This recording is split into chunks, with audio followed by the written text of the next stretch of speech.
तार की। भागवत भगवान की है आरती, पापियों को पाप से है तारती।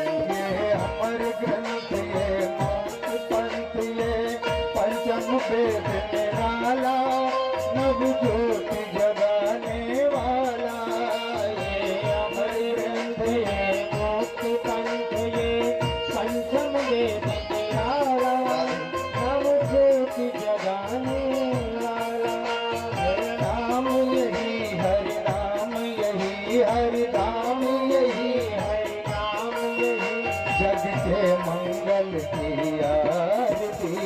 पापियों को पाप से है तारती। श्री भागवत भगवान की है आरती, पापियों को पाप से है तारती।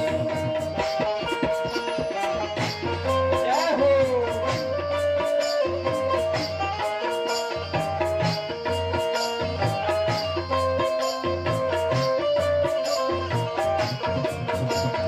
शांति गीत पावन पुनीत, पापों को मिटाने वाला, हरि दर्श कराने वाला।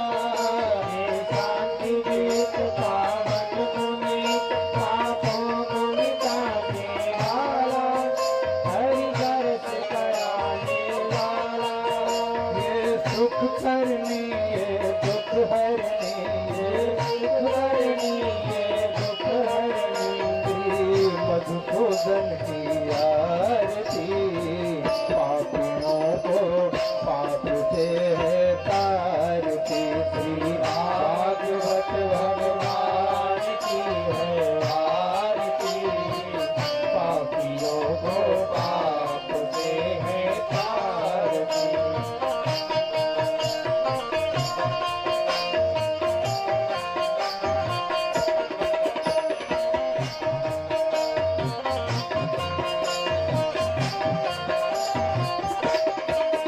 ये मधुर बोल जग पंथ खोल, तन मार्ग बताने वाला, बिगड़ी को बनाने वाला।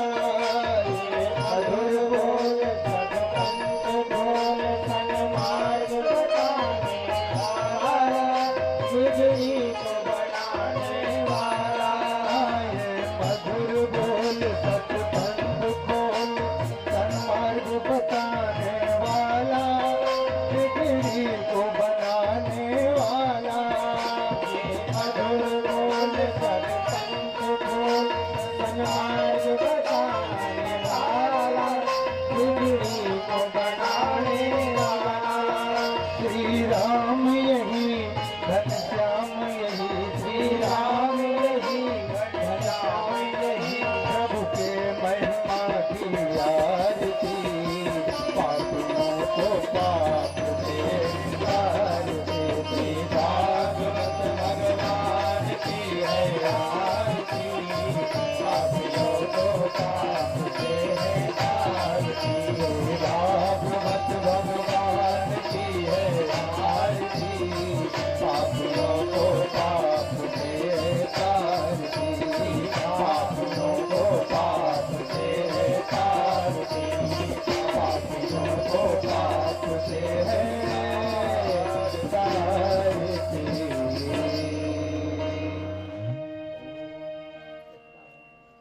ओम जलेन शीतलीकरणं पुष्पैति देवाभिवन्दनम्। यो शान्तिरन्तरिक्षगुं शान्तिः, पृथिवी शान्तिरापः शान्तिरोषधयः शान्तिः, वनस्पतयः शान्तिः, विश्वे देवाः शान्तिः, सर्वगुं शान्तिरेव शान्तिः।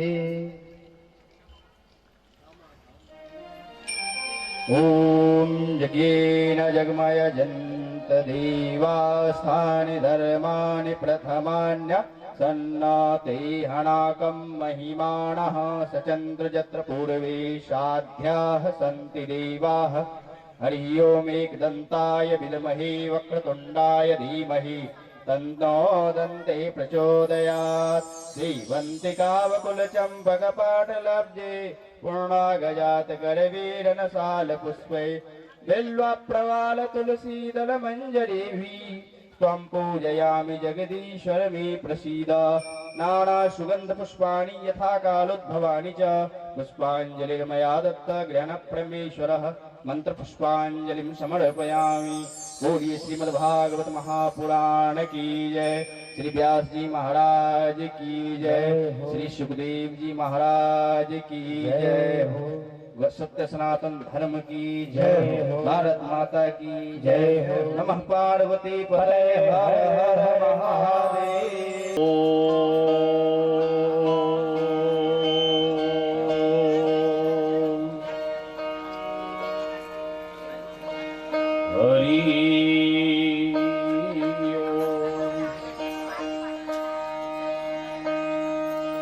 ये माइक वाले जरा इधर ध्यान दें थोड़ा सा।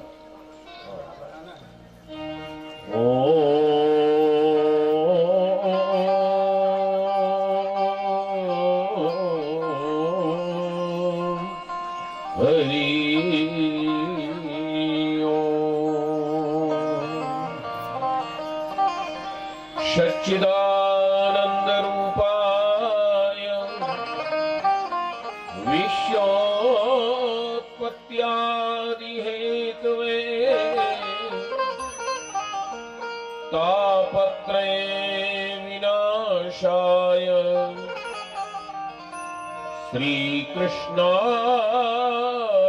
वयं नमः। ध्येयं सदा परिभवग्नमभीष्टदोहम् तीर्थास्पदं शिवविरञ्चनुतं शरण्यम्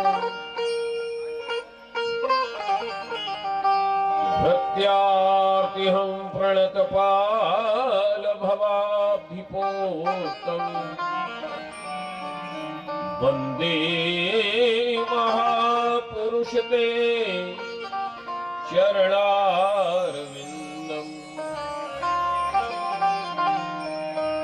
अखण्डमण्डलाकारं व्याप्तं येन चरात्मकं तत्पदं दर्शितं येन तस्मै श्री गुरुवे नमः। मनोजवं मारुततुल्यवेगं जितेन्द्रियं बुद्धिमतां वरिष्ठं वातात्मजं वानरयूथमुख्यं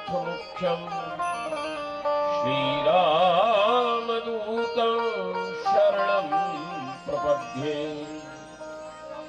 कर्पूरगौरं करुणावतारं संसारसारं भुजगेन्द्रहारं सदा वसन्तं हृदयारविन्दे भवं भवामि सहितं नमामि।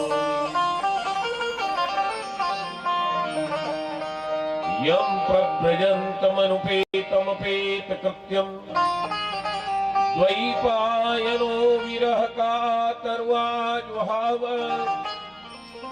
पुत्रेति तन्मयतया कर्मोऽभिनेदोष तं सर्वभूतहृदयं मुनिमानतोष। कृष्णाय वासुदेवाय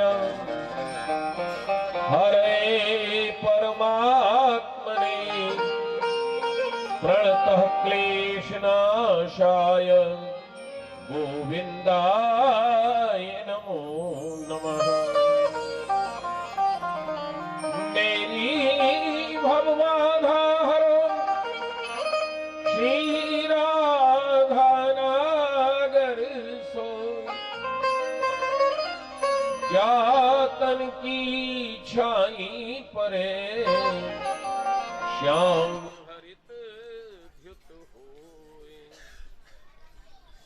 केश मुकुट कटकाछनी कर मुरली बनमाल यह पानक मोमन बसो सदा बिहारी लाल।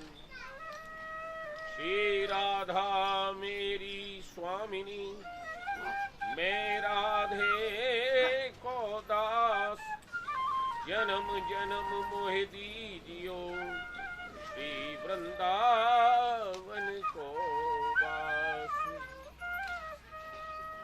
राधे राधे गोविंद गोविंद राधे राधे राधे बोलिए सब जय राधे राधे गोविंद गोविंद राधे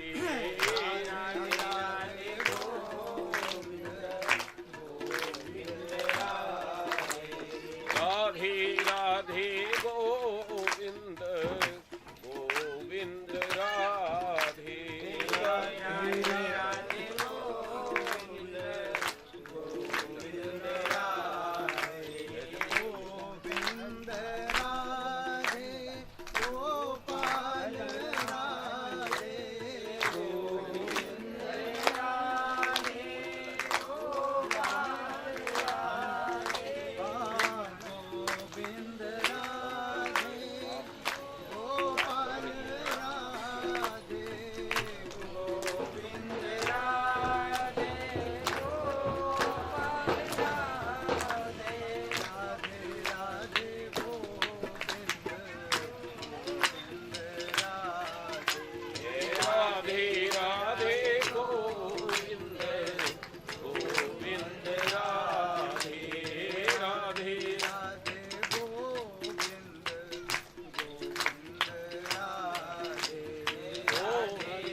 जबकि हमने कलश यात्रा इसीलिए ये कहा कि पहले भोजन करा दो, उसके बाद कलश यात्रा निकालना। तो भोजन तो सब करके आए हो या भूखे हो? ये ऐसे बोल रहे हो जैसे कि भोजन नहीं किया हो, ये काम नहीं चलेगा। जय मेरे को तो सुनाई दे। जय जय श्री राधे। मुंह खोलो, हाथ तो उठा लेते हो, मोड़े से बोलो जय जय। अब कुछ आया, बोलिए श्री राधा कृष्ण भगवान की जय, सीताराम जी महाराज की जय, गौरी शंकर भगवान की जय, श्री हनुमान जी महाराज की जय, श्री महामाया की जय, अपने अपने पूज्य गुरुदेव भगवान की जय, सब संत हरि भक्तन की जय। जय श्री राधे, जय जय श्री राधे, जय जय श्री राधे। अच्छा ये बताइए, इसको थोड़ा कम कराइए, ये हमारी आवाज से भी ऊंचा है। नहीं, हमारी आवाज से कम करिए इसको। हाँ। थोड़ा सा ज्यादा नहीं, थोड़ा, तो नहीं काम नहीं चलेगा। आप सब यहाँ किस लिए इकट्ठे हुए हैं बताइए जरा, बताइए ना किस लिए इकट्ठे हुए हैं? शर्माते क्यों हैं? हम पूछेंगे, बताना पड़ेगा। बताओ क्या किया है आपने? भागवत के लिए, तो भागवत सुनो क्या है। भागवत में कितने अक्षर हैं बताइए? भागवत में कितने अक्षर हैं? 4। भागवत, भा से भक्ति, गा से ज्ञान, वा से वैराग्य और ता से तप। पर इसमें चलेगा उल्टा, पहले तप करो तब आपको वैराग्य आएगा, फिर ज्ञान होगा, फिर भक्ति। तो जहां भक्ति, ज्ञान, वैराग्य, तप चारों एक साथ हो, वहां भागवत होती है। और देखो, भागवत का अर्थ ही नहीं पंडाल बन गया, लोग बैठ गए, भागवत हो गए। अनेक जन्म के जब पुण्य इकट्ठे हो जाते हैं, एक जन्म के नहीं। पैसा तो सबके पास है, परंतु भागवत सुनेगा कौन और कराएगा कौन? जिनके अनेक जन्म के पुण्य इकट्ठे हो जाते हैं, वही भागवत का आयोजन करते हैं और वही सुन सकते हैं, दूसरा नहीं सुन सकता। पंडाल तक आएगा, वापस चला जाएगा। या थोड़ी देर आपने किसी को निमंत्रण दिया, बैठेगा, उठ के चला जाएगा। सुनेगा वही जिसके अनेक जन्म के पुण्य इकट्ठे हों, और कराएगा भी वही जिसके कई जन्मों के पुण्य इकट्ठे हो जाते हैं। वो भागवत कराते नहीं। पैसा तो एक से एक ज्यादा दुनिया में सबके पास है। हम पहले दिन धन्यवाद देते हैं या अंतिम दिन बीच कथा में आयोजकों को धन्यवाद नहीं देते। ये जो हमारा वर्मा परिवार है, जिसने श्रीमद् भागवत का आयोजन किया है, इनकी माता जी का नाम क्या है बताओ जरा? और भगवान कृष्ण की माता का क्या नाम था? है? तो यशोदा मैया जब अपने लाला की कथा सुनने को बैठी है, तो कथा नहीं होगी, लाला नहीं आएगा? आएगा।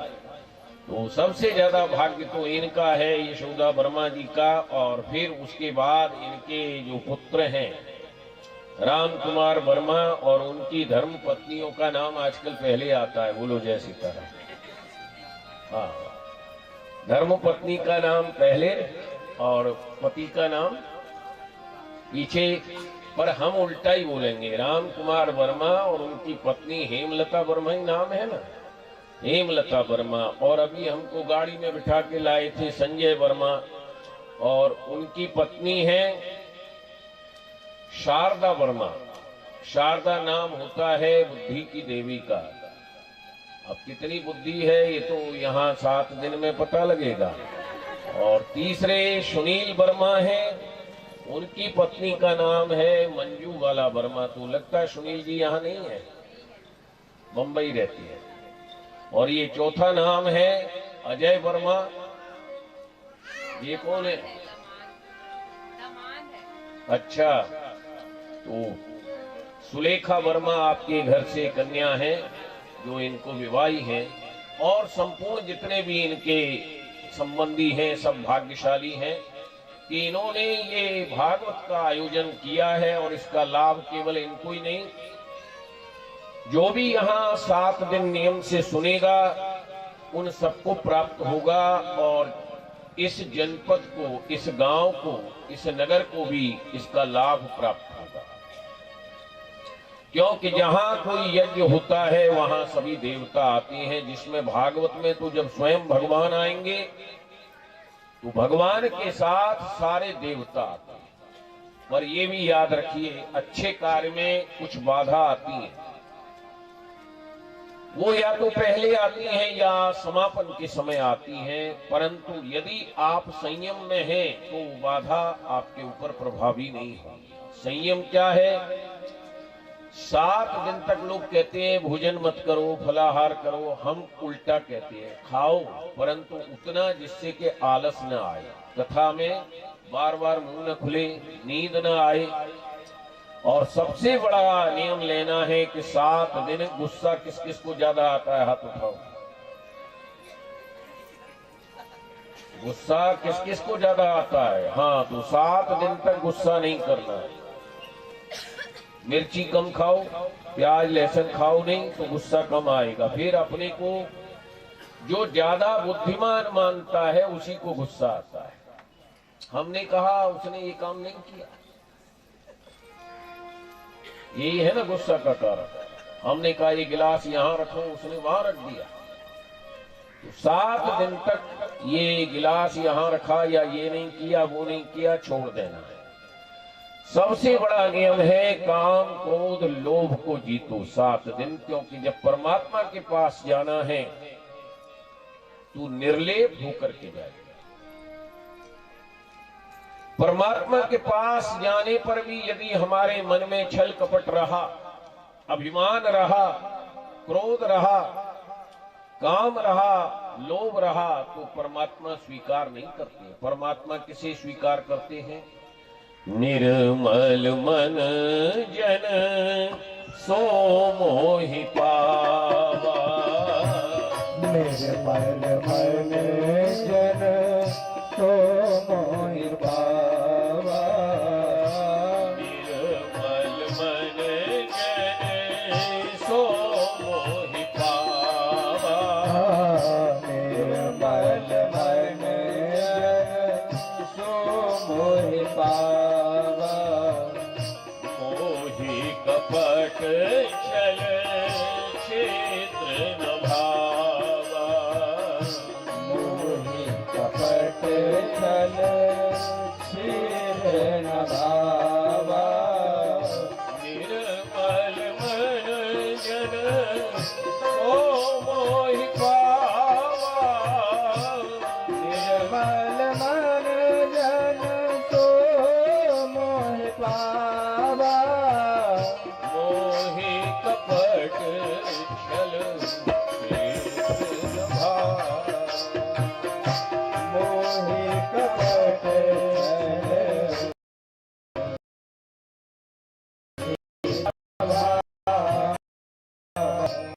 निर्मल होगा वही परमात्मा को चतुरता, कपट, छल छिद्र की कीमत यहाँ है, वहां नहीं। वहां जिसका मन निर्मल है उसी को वो स्वीकार करते हैं, चतुरता को स्वीकार नहीं करते। इसलिए 7 दिन तक हमें काम क्रोध लोभ को जीतना है। और ये भागवत भी इसीलिए बनी। नैमिषारण्य में 88,000 ऋषि इकट्ठे हुए शौनकाल। उनमें व्यास जी के शिष्य सूत जी परम ज्ञानी थे।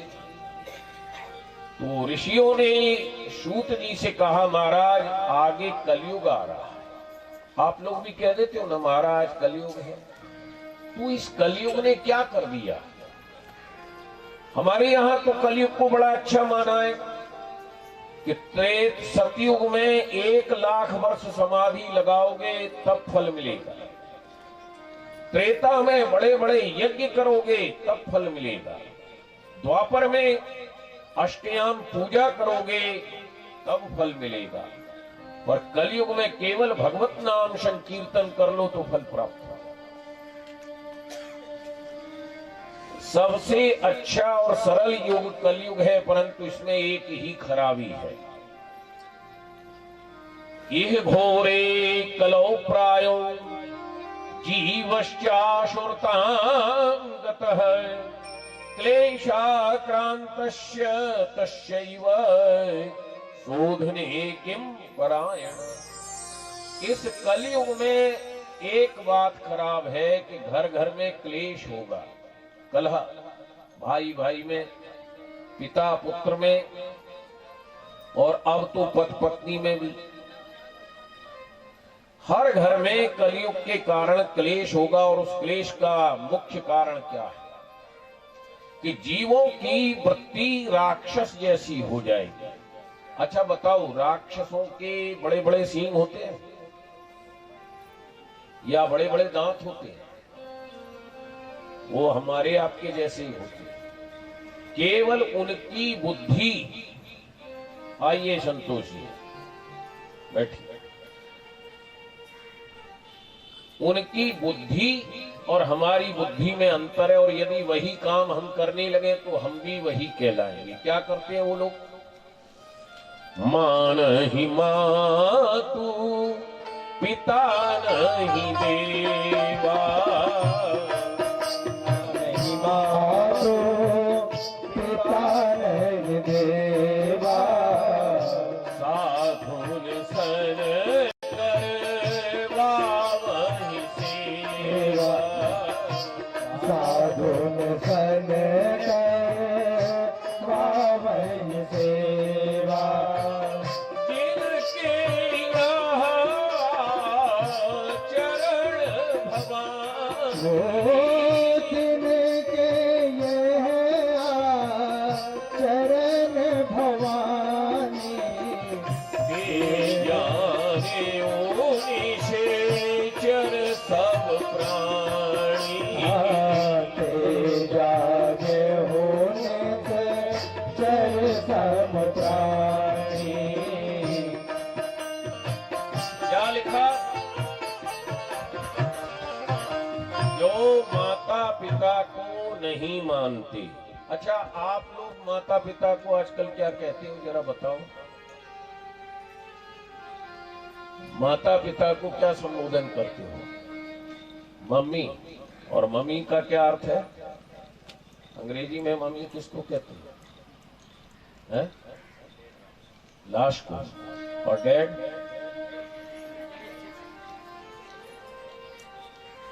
तो माता पिता को मानते हो? पहले ही उनको जब आपने लाश और डैड कर दिया, फिर रहा क्या? और हमारे यहां लिखा है माता पिता को, माता पिता ही नहीं, माता पिता को जो देवता न माने। हमने माता जी कह दिया, माता जी को मान लिया, उससे काम नहीं चलेगा। जैसे किसी देवता की सेवा करते हैं, ऐसे माता की सेवा करो। मातृ देवो भव, 4 देवता इस धरती पर हैं। मातृ देवो भव, पितृ देवो भव, गुरु देवो भव और अतिथि देवो भव। माता देवता है, उसने हमको जन्म दिया। पिता देवता है, उसने हमको पाल के बड़ा किया। गुरु हमको अध्यात्म सिखलाता है, और अतिथि हमारे दरवाजे पर आकर के हमारे पापों को दूर करता है। ये 4 प्रत्यक्ष देवता है। तो जो माता पिता को देवता न माने वही राक्षस है। राक्षसों की कोई सींग नहीं है। तो कलयुग में घर घर में राक्षसों जैसी वृत्ति हो जाएगी कि न माँ को मानेंगे न पिता की आज्ञा मानेंगे, हमारे मन में जो आ रहा है वो ठीक है, तुम क्या जानते हो? तुम पहले पैदा हुए थे या वो पहले पैदा हुए? आजकल का बच्चा कह देता है ए पापा तुम नहीं जानते हो, हम जो कह रहे हैं हम क्या है, तुम कौन हो भाई? तुमसे पहले वो आए धरती पर या तुम पहले आए? 4 पैसा कमा लिया तो हम हो गए। इसलिए इस कलयुग में जीवों की वृत्ति असुर राक्षस जैसी हो जाए, और जैसा आप करोगे आगे वाली पीढ़ी आपसे ज्यादा करेगी। ऐसा नहीं उतना ही करेगी, वो आपसे ज्यादा करेगी। तो इसको शोधन करने का साधन क्या है कि हमारी वृत्ति राक्षस जैसी न बने। और ये राक्षस जैसी वृत्ति क्यों हो रही है? जैसा खाओ अन्न वैसा होगा मन। हम कुछ भी खा लेते हैं। पहले घर में हाथ से मसाला पीसते थे, अब पैकेट, उसमें क्या मिलके आ रहा है? हर वस्तु पैकेट की, उनमें हमारे लिए जान करके अभक्ष वस्तु मिलाई जाती है, जिससे कि हमारी बुद्धि राक्षसों जैसी होती जा रही है, पता नहीं लगता है। धर्म और अधर्म ये होता है, दिखता नहीं है। पाप और पुण्य होता है, दिखता नहीं है। हमारी बुद्धि कब बिगड़ गई पता नहीं चलेगा, बिगड़ ही जाएगी। इसलिए हमें कथा सिखाती है, सत्संग सिखाता है कि कहां बैठे कहां उठे। तुलसीदास जी ने लिखा है कि मति कीरत गति भूत भलाई, मति कीरत गति भूत भलाई, जब जेहि जतन, जब जेहि जतन जहाँ जेहि पाई, मति कीरत गति भूत भलाई, मति कीरत। सबसे पहली वस्तु चाहिए मति। मति सबके पास है, परंतु एक अक्षर का अंतर है। मति और कुमति और सुमति। यदि मति के आगे सु लगाओ तो क्या होगा? सुमति। और मति के आगे कु लगा दो, और इन दोनों का फल क्या कहता है? जहां सुमत तह संपत्ति नाना, जहां कुमत तह विपत निदाना। जहाँ संपत्ति नाना, जहाँ कुमत तह विपत निदाना। अब ये तो हमें मति सुमति मिले, और मति मिलने के बाद ही हमारा यश होगा। जिसमें सुमति नहीं होगी उसका यश कभी नहीं हो सकता है, चाहे इंद्र के बराबर पैसा हो, बड़ा पावर हो। पावर पाकर के लोग चोरी करने लगते हैं तो उसका श्रेयस होगा? बताओ। हम मंत्री बन जाए और चोरी करने लगे और जनता को पता लग जाए कि मंत्री जी चोरी कर रहे हैं, तो यश होगा कि अपयश? पैसा आने के बाद हम दूसरों को सताने में पैसा खर्च करें तो यश होगा कि अपयश? तो इसलिए जब हमारे पास सुमति होगी तभी हमारी कीर्ति होगी। मत कीरत, फिर उसके बाद गति, कि तभी लोग हमें अच्छी दृष्टि से देखेंगे, सम्मान देंगे और हमारा संसार में हमारी शुभ गति हो। और भूति, चोरी का पैसा आता है पर चला जाता है, और सब प्रयास से आया हुआ पैसा रुकता है और अच्छे कार्य में लगता है। तो ये चारों चीज हमें मिले, मति मिले, हमारी कीर्ति हो, हमें संपत्ति मिले, हमारी गति हो, ये कैसे मिलेगी? एक ही साधन है इन चारों चीजों को दिलाने का, दूसरा कोई साधन नहीं। सो जानव सत्संग प्रभाव, सो जानव सत्संग प्रभाव, लोक वेद न आन पाओ, लोक वेद न आन पाओ, लोक वेद।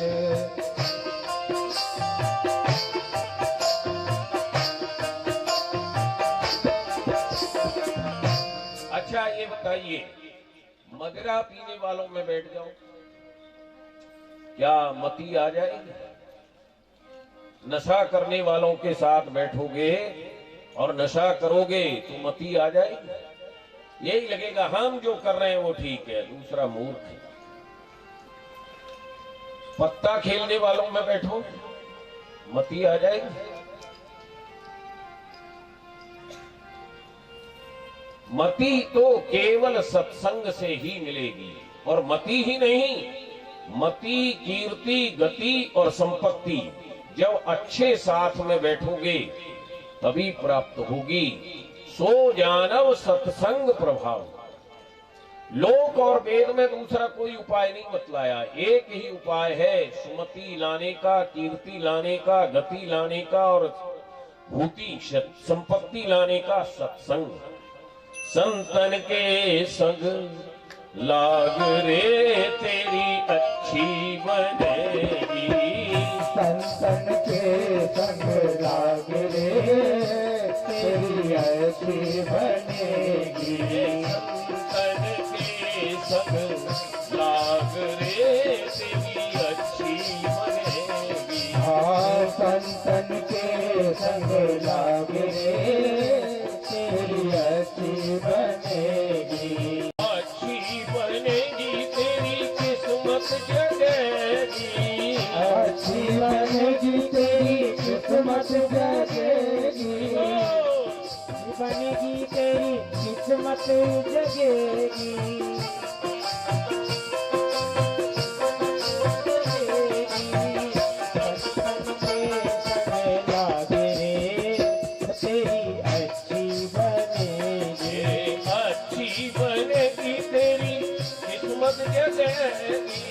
अच्छी बनेगी तेरी किस्मत जगेगी। अरे होए तेरो बड़ो भाग रे तेरी अच्छी बनेगी, होए तेरो बड़ो भाग रे तेरी अच्छी बनेगी।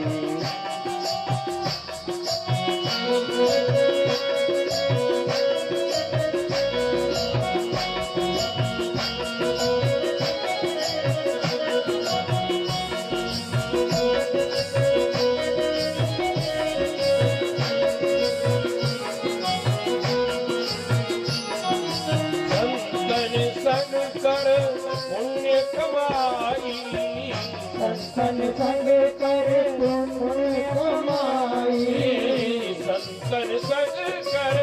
पुण्य कमाई, संतन संग कर पुण्य कमाई। राम चरण अनुराग रे तेरी अच्छी बनेगी, राम चरण अनुराग रे तेरी अच्छी बनेगी।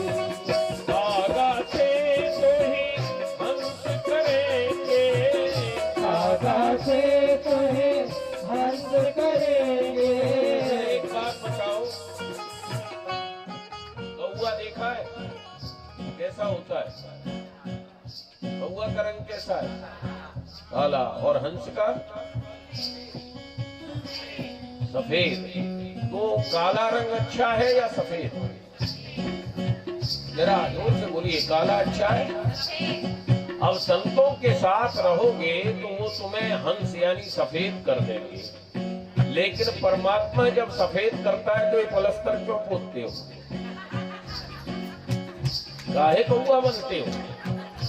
जब वो परमात्मा तुमको सफेद कर रहा है तो ये किस लिए पोतते हो? कागा से तुम्हें हंस करेंगे, कागा से तुम्हें हंस करेंगे, मिट जाए उर के दाग रे, तेरी अच्छी बनेगी, मिट जाए उर के दाग रे, तेरी अच्छी बनेगी, अच्छी बनेगी तेरी किस्मत जगेगी, अच्छी बनेगी तेरी किस्मत जगेगी, संतन के संग लाग रे, अच्छी बनेगी, संतन के संग लागे तेरी अच्छी बनेगी, मोह निशा में बहुत दिन सोए, मोहन शाम बहुत दिन सोए, मोह निशा में बहु दिन सोए, मोहन शाम बहुत दिन सोए, जाग सके तो अब जाग रे, तेरी अच्छी बनेगी, जाग सके तो अब जागे तेरी अच्छी बनेगी,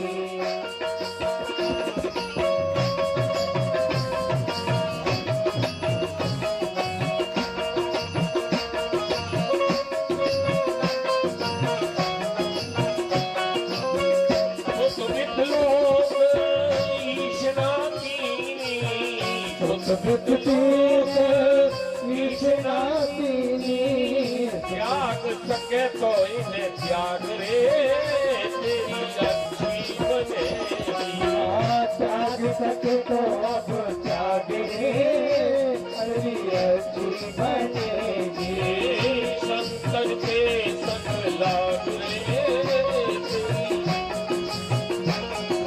कहत कबीर राम सुमिरन में, कहत कबीर राम सुमिरन में, कहत कबीर राम सुमिरन में, हाँ कहत कबीर राम सुमिरन में, भाग सके तो मन पाग रे, तेरी अच्छी बनेगी, भाग सके तो अब भागे तेरी अच्छी बनेगी, राधे राधे गोविंद गोविंद राधे, राधे राधे गोविंद गोविंद राधे, राधे राधे गोविंद गोविंद राधे, राधे राधे गोविंद गोविंद राधे, गोविंद राधे राधे गोपाल राधे, गोविंद राधे राधे गोपाल राधे,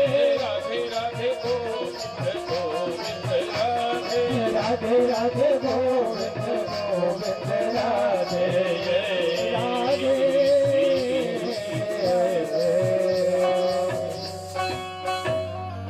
सबसे बड़ा साधन है सत्संग। और ये भागवत क्या है? कलौ केशव कीर्तनात्, कलयुग में केवल केशव का कीर्तन ही भागवत है। बाकी कथा तो आपको समझाने के लिए है कि इसने किया उसे ये फल मिला, उसने किया ये फल मिला, परंतु सबसे बड़ी भागवत है मन वचन कर्म से मोह माया को त्याग करके भगवान का कीर्तन करो, भगवान का भजन करो। तो इसमें सबसे बड़ा साधन है श्रेयशाम यद भवे श्रेय पावनानां च पावनम कृष्ण प्राप्ति करम शाश्वत साधनम तत्पदाधुना। पावन को पावन करना यानी पवित्र को भी पवित्र करना। अच्छा, ऊपर से तो आप नहा लिए, बढ़िया तरह पवित्र हो गए, पर भीतर ये मेरा, ये तेरा, उसने ऐसा किया, उसने ऐसा किया, ये जो मैल भरा है ये किससे साफ होगा? आज सुबह जब पंडित जी ने पूजा कराई तो आपको छींटा मारे थे, क्या बोला था? अपवित्र पवित्रो वा सर्वावस्थान गतोपि वा यह स्मरेत पुंडरीकाक्षम। उस पानी से शुद्ध नहीं होंगे आप जो छींटा लगाया, किससे शुद्ध होगे? या स्मरेत पुंडरीकाक्षम सवायाभ्यवंतरः शुचि। जब आप अपने मुंह से पुंडरीकाक्ष भगवान श्री राम, श्री कृष्ण, नारायण का नाम लोगे तो बाहर के साथ साथ भीतर से भी शुद्ध हो जाओ। ये मन भजन करने में भागता है इधर उधर, पर इसका साधन कीर्तन है। जब कीर्तन करोगे तो नहीं भागेगा। कीर्तन करने में ये मन स्थिर हो जाता है। जहां मन, तुम मन से कीर्तन करो, ऐसा नहीं कि और कर रहे हैं उनको हम देखें। अच्छा, कीर्तन में नींद भी बहुत आती है, कथा में और कीर्तन में। ये ध्यान रखना, जो सोएगा उसे हम जगा दें, क्योंकि कथा में बिना टैबलेट के नींद आती है। जिसे टैबलेट खा के भी नींद ना आती हो उसे कथा में नींद आ जाती। तो ये भागवत कथा पवित्र को भी पवित्र करती है और कृष्ण प्राप्ति का एकमात्र साधन।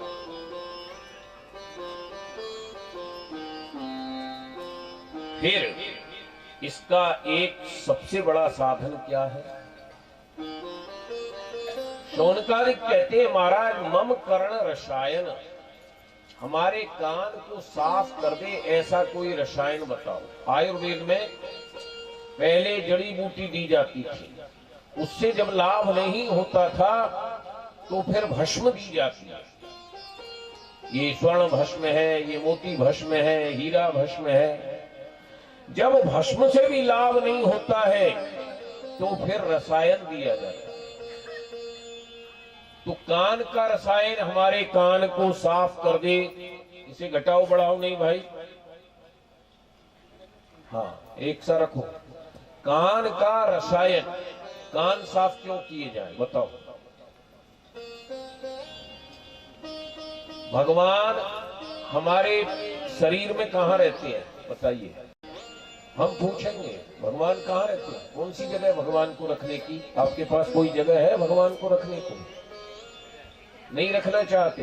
अरे क्या फायदा, पैसे को रखो, भगवान रख के तो और खर्चा होगा है? कौन कौन भगवान को रखना चाहता है? पहले तो हाथ उठाओ, झूठा मत उठाना।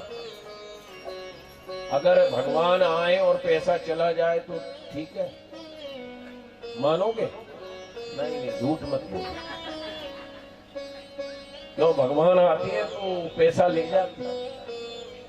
जहां पर तुम खुश हो तो हो, कहा देत रघुवीर, रोना धोना शिशकना आहों की जागी। जब भगवान आते हैं तो भगवान भागवत में कहते हैं, मैं उसका मान, उसका सुख सब हर लेता हूं जिसे मैं अपनाना चाहता हूं, अपना बनाता हूं, और जिसे मैं अपने से दूर रखना चाहता हूं उसे इतनी संपत्ति दे देता हूं कि वो मुझे भूल करके पाप में लग जाए। तो भगवान को कहां रखोगे जरा बताओ? हृदय में। तो किस रास्ते से आएंगे भगवान? मुंह के रास्ते, रसगुल्ले के साथ? तो आंख के रास्ते, कान के। महाराज मनु और शत्रुपा नैमिषारण्य में गए, 10,000 वर्ष तक तपस्या की, पैर के एक अंगूठे पर खड़े हो गए, सारे शरीर की खाल गल गई, केवल एक हड्डी का ढांचा था और शरीर में अंदर प्राण थे, बाहर जीवन का कोई लक्षण नहीं। परंतु जब उस परमात्मा की नाद ब्रह्म रूपी वाणी कान के रास्ते आई, मृतक जियावन गिरा सुहाई, मृतक जियावन गिरा सुहाई, श्रवण रंध होए उड़े जब आई, श्रवण रंध होई उड़ जब आई, पुष्ट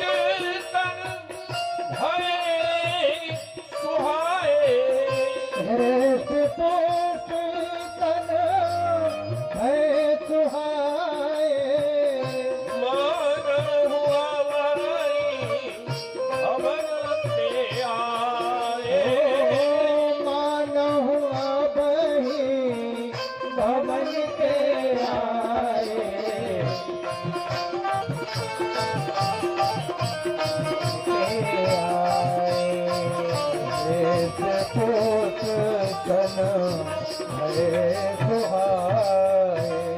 महाराज मनु और शत्रुपा जो हड्डी का ढांचा था, जब भगवान की वाणी कान के रास्ते हृदय में आई तो शरीर हिष्ट पुष्ट हो गया। ऐसा लग रहा था जैसे अभी अभी राजभवन से उठ के आई। तो भगवान कान के रास्ते से हृदय में आते हैं और कान को साफ करने का एक ही साधन है, भगवान की कथा। यदि कथा सुनोगे तो ये कान साफ रहेगा और नहीं तो इसमें कूड़ा भर जाएगा। कौन सा कूड़ा? निंदा रस। हमें कथा से ज्यादा अभी यहाँ दूसरे की निंदा शुरू कर दें तो कितना अच्छा लगेगा। अरे उनके यहाँ तो ऐसा हुआ।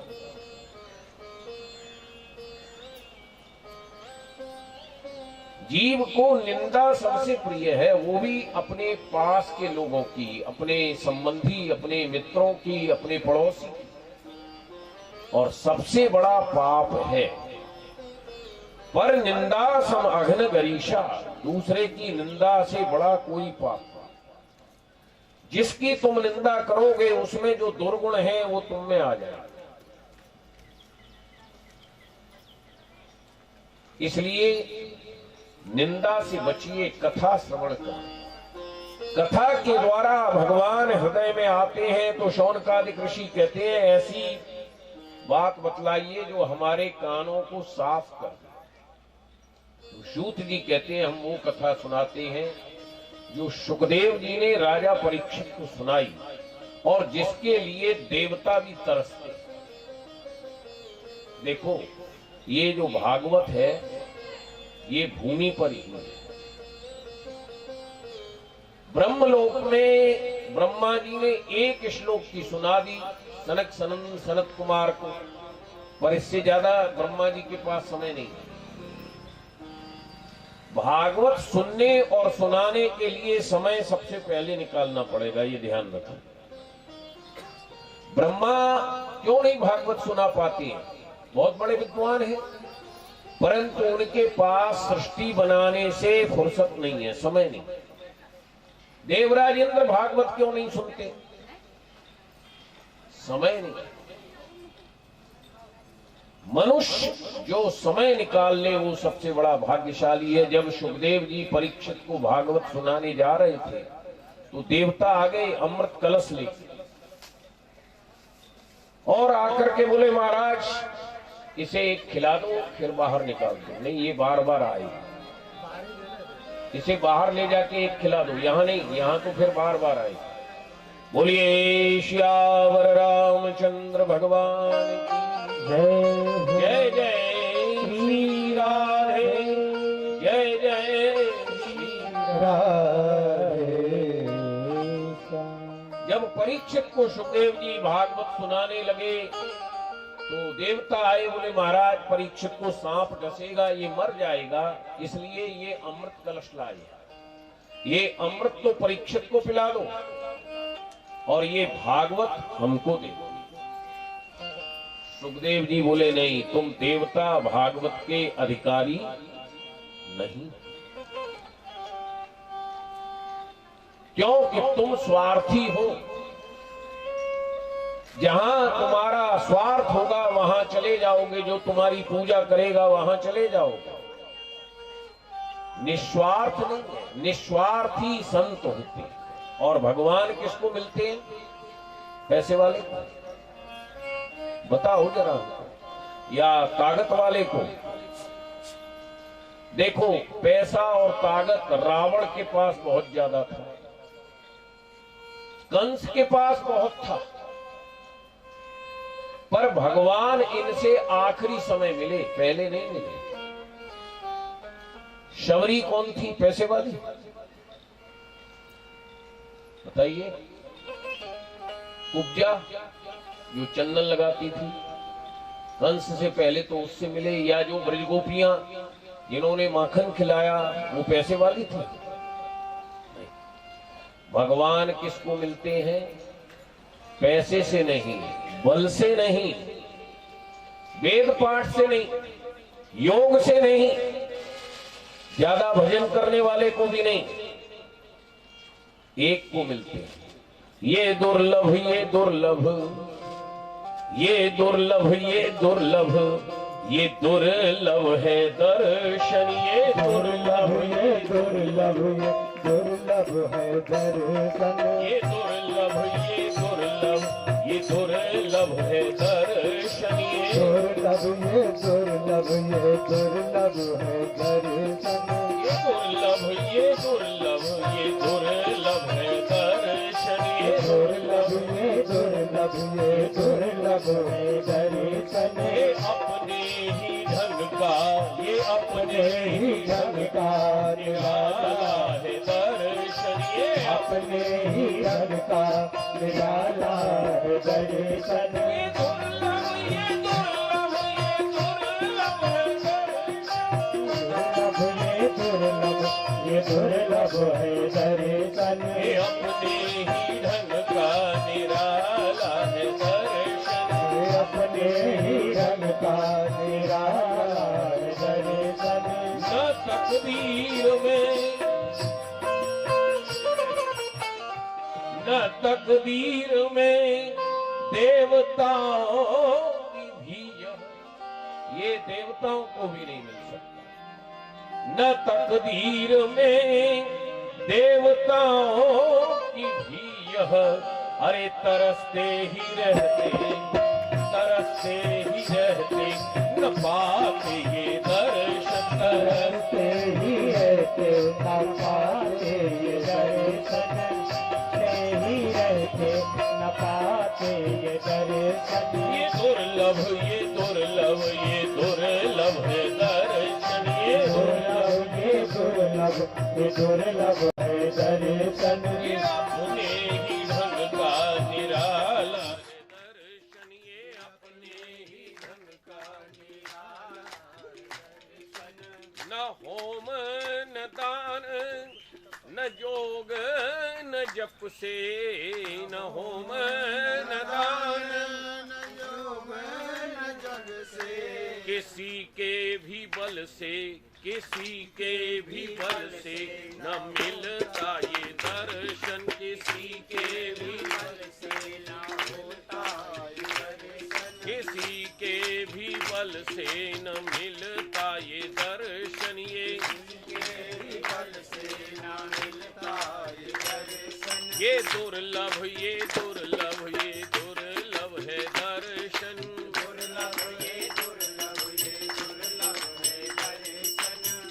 ये सुरमा तिलस्मी है जो प्रेमी लगाते, ये सुरमा तिलस्मी है जो प्रेमी लगाते, अरे जाने सो होवे वो पाते ये दर्शन, जो जाने सो होवे वो पाते ये दर्शन, ये दुर्लभ, ये दुर्लभ, ये दुर्लभ है दर्शन, ये दुर्लभ, ये दुर्लभ, ये दुर्लभ है दर्शन। ये किस वस्तु से मिलेगा? न पैसे से, एक ही साधन है, राम ही केवल प्रेम प्यारा, जान लेओ वो जान निहार। उस परमात्मा से बिना छल कपट के प्रेम करो तो परमात्मा की जब कृपा होगी तो सत्संग प्राप्त हो। ये हम नहीं कह रहे, बिन सत्संग विवेक न होई और राम कृपा बिन सुलभ न सो। कोई ये सोचे कि मैं किसी संत को बुला लूं, पैसा दे दूं, सत्संग हो जाएगा, नहीं। बिना सत्संग के ज्ञान नहीं मिलेगा और बिना राम जी की कृपा के सत्संग नहीं मिलेगा। संत आएगा वो भी आप जैसा हो जाएगा, जैसे आजकल हो रहे 500 एसी कमरे बना लो तो वहां सत्संग होगा।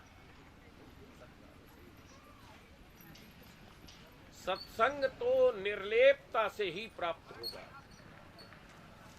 इसलिए परमात्मा से प्रेम करो और मनाओ कि उनकी ऐसी कृपा हो कि हमें सत्संग मिले। सुखदेव जी जैसा वक्ता कहाँ मिलेगा।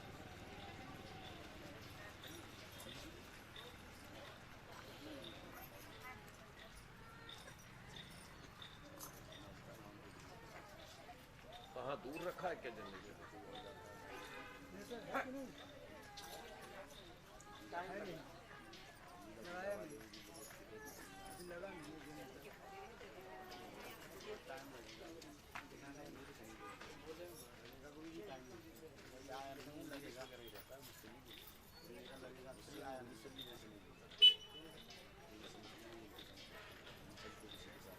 कहीं दुकान में जनरेटर कहाँ है?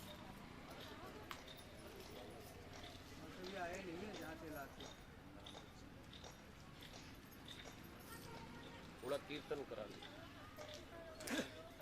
जय राधे राधे गोविंद गोविंद राधे, जय राधे राधे गोविंद गोविंद राधे, राधे राधे गोविंद गोविंद राधे। ताली बजा के सभी बोलेंगे। राधे राधे गोविंद गोविंद राधे, गोविंद राधे गोपाल राधे, गोविंद राधे गोपाल राधे, गोविंद राधे गोपाल राधे, गोविंद राधे गोपाल राधे, जय राधे राधे गोविंद गोविंद राधे, जय राधे राधे गोविंद गोविंद राधे, जय राधे राधे गोविंद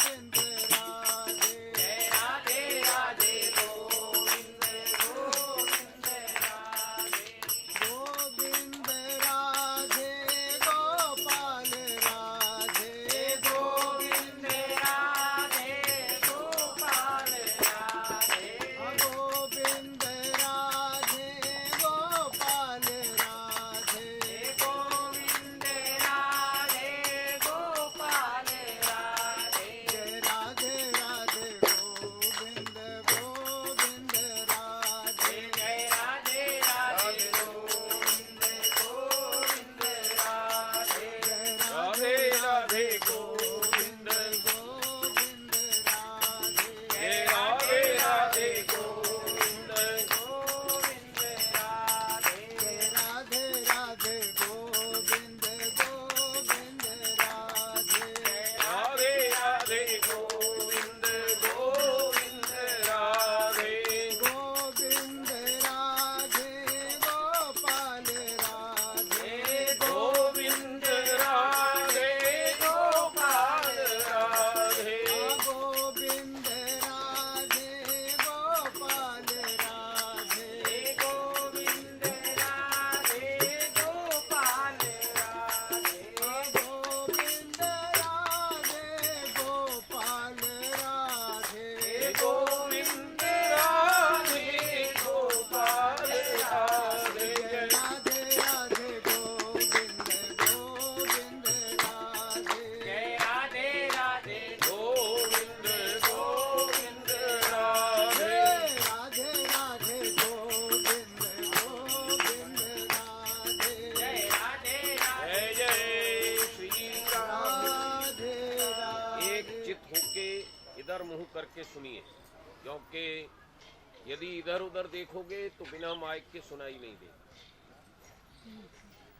तो शौनकादि ऋषियों ने जब सूत जी से कहा तो बोले जो कथा सुखदेव जी ने परीक्षित को सुनाई वो कथा हम सुनाते। पर ये कथा आई कहाँ से? भागवत। जब ये सृष्टि नष्ट हो जाती है, चारों ओर अंधकार हो जाता है, पृथ्वी जल में समा जाती है, चारों ओर जल हो जाता है, जल वायु में समा जाता है, वायु अग्नि में समा जाती है, अग्नि आकाश में समा जाती है, आकाश महतत्व में विलीन हो जाता है और महतत्व अहंकार में विलीन होकर के परमात्मा में लीन हो जाता है।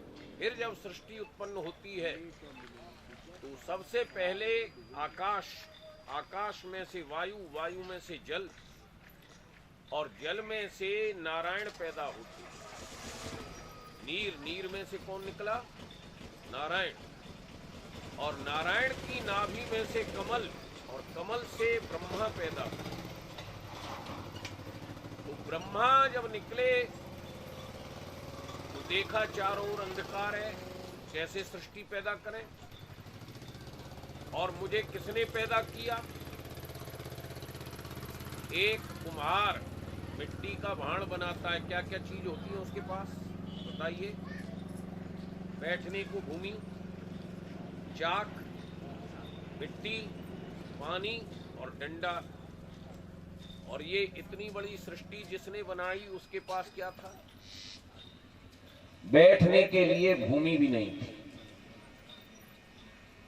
न कोई मिट्टी थी, पृथ्वी नहीं थी, न कोई जल था, न कोई डंडा था जिससे कि ये सृष्टि बनाई जाए। पर उस परमात्मा ने एक श्लोक, एक अक्षर की भागवत ब्रह्मा को सुनाई।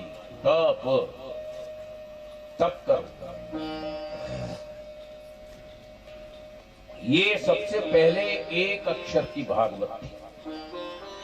और संसार के जितने भी काम हैं वो तप से ही होते हैं। तप बल से, तपवल ते जग रचय विधाता, तपवल विष्णु सकल जगता। तप के फल से ब्रह्मा सृष्टि बनाते हैं और तप से ही भगवान सारी सृष्टि को पालते हैं। अच्छा, एक डीएम बना, मां के पेट से पैदा होकर डीएम बन जाएगा? बताओ क्या करेगा? पढ़ाई। उस पढ़ाई को क्या कहते हैं? तप। जब दिन रात जग करके अपने शरीर के सुख को त्याग करके पढ़ाई करेगा तभी कोई लाख में से एक व्यक्ति डीएम बनता। तो संसार के जितने भी काम हैं बिना तप के नहीं है। तो ये एक श्लोक की भागवत थी, तप। और ये एक श्लोक तप से ब्रह्मा ने सारी सृष्टि बनाई। और यही एक श्लोक की भागवत ब्रह्मा जी ने शनकादिकों को सुनाई। जो शनकादिकों ने नारद जी को सुनाई। और इसे 4 श्लोक की कर। और नारद जी ने ये भागवत वेद व्यास जी को बतलाई। व्यास जी ने इसे 18,000 श्लोकों में लिखबद्ध करके हमको आपको दिया, जिसे मुनि सुखदेव जी ने सुनाई, गोकर्ण ने सुनाई। और उसके बाद अनेक वक्ता हुए जिन्होंने इस भागवत को जन जन तक पहुंचाया। तो सबसे पहले ब्रह्मा जी ने शनकादिक को दी और शनकादिकों ने नारद जी को कब सुनाई? एक बार नारद जी इस भूमि पर आए और देखा कि इस भूमि पर कलयुग आ चुका है। तो कलयुग आने से क्या हुआ? बोले धर्म के 4 पैर होते हैं, जैसे बछड़े के 4 पैर होते हैं ऐसे ही धर्म के 4 पैर हैं। सत्य, तप, दया और दान। पैर उधर कर ले आप, जब भी दुखे तो उधर या इधर कर लीजिए, हो जाता है। या मूड़ा मगा के बैठ जाओ। धर्म के 4 पैर हैं, सत्य, तप, दया और दान। इस कलयुग में 3 पैर कट जाते हैं। सत्यम नास्ति तपः शौच दया दानं न विद्यते उदरम भरणो जीवा बराका कूट भाषा। आज हमारे मुख पर सत्य नहीं है। किसी ने कहा क्या कर रहे हो? बोले कुछ भी नहीं कर रहे, खाली बैठे। तो चलो भागवत सुन लो। बोले समय नहीं है। कौन सी बात ठीक है बताओ जरा। किसी ने कहा क्या कर रहे हो, तो खाली बैठे, कोई काम नहीं है, व्यापार नहीं है। और कहा जब कथा सुनने चलो तो समय नहीं है। तो सत्य कहां रहा। और सबसे बड़ा झूठ का साधन ये मोबाइल छोटे छोटे बच्चों के हाथ में आ गया। बैठा घर में है, अरे अभी हम बाहर गए हुए, यहां नहीं है हम,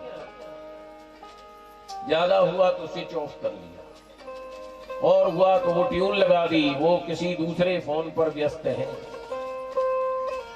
जबकि घर में खाली बैठा है। तो सबसे पहला पैर कट गया सत्य। सत्यम नास्ति तपः, तपस्या नहीं हो सकती है। एक कथा में कितने बार करवट बदलोगे 3 घंटे में, जरा बताओ। पहले योगी महाराज मनु एक अंगूठे पर 10,000 वर्ष खड़े रहे, और अब एक 3 घंटे में 1000 बार महाराज जी घुटना। हमारे ब्रिज में आते हैं लोग, महाराज जी हम हर महीने गोवर्धन जी की परिक्रमा लगाते हैं। अच्छा कैसे लगाते हो? 23 किलोमीटर की परिक्रमा है। तो वो रिक्शा लेंगे, उसमें गद्दा बिछाएंगे और लेट जाएंगे, और रिक्शा वाला 23 किलोमीटर घुमा के ले आएगा। बोले हमने परिक्रमा लगा। एक एकादशी का व्रत करते हो? कौन कौन करता है एकादशी? अच्छा क्या क्या फलाहार में खाते हो? 56 भोग से भी ज्यादा।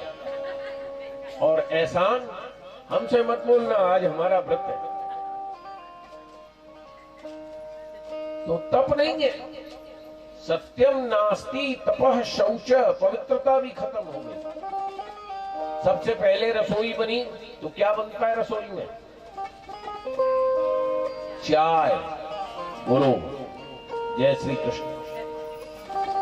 फिर ब्रेड पकोड़ा, पोहा है, मैगी। अब रसोई पवित्र है या झूठी हो गई बताओ जरा। उसके बाद टिफिन लगेगा, बाबू लोगों को ऑफिस जाना है। उससे भी पहले बच्चों का टिफिन, उनको स्कूल जाना है। फिर बाबू लोगों का टिफिन। ठाकुर का नंबर कब आता है? जरा सत्य हाथ उठा के बताओ। जब सब लोगों के टिफिन लग गए, उसके बाद जो जूठा बचा वो तेरा तेरे अर्पण क्या लागे। तो शौच खत्म हो गया।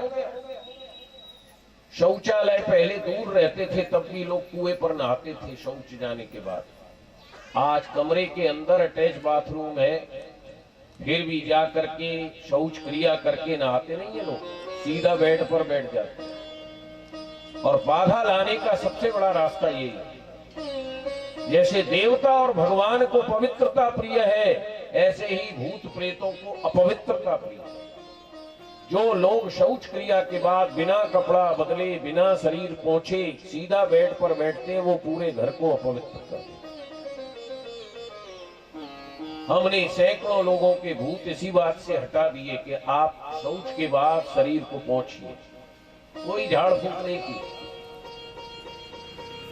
केवल उनसे कहा कपड़े बदलो, जिन कपड़ों को पहन के शौच जाओ, और शरीर को पोंछो।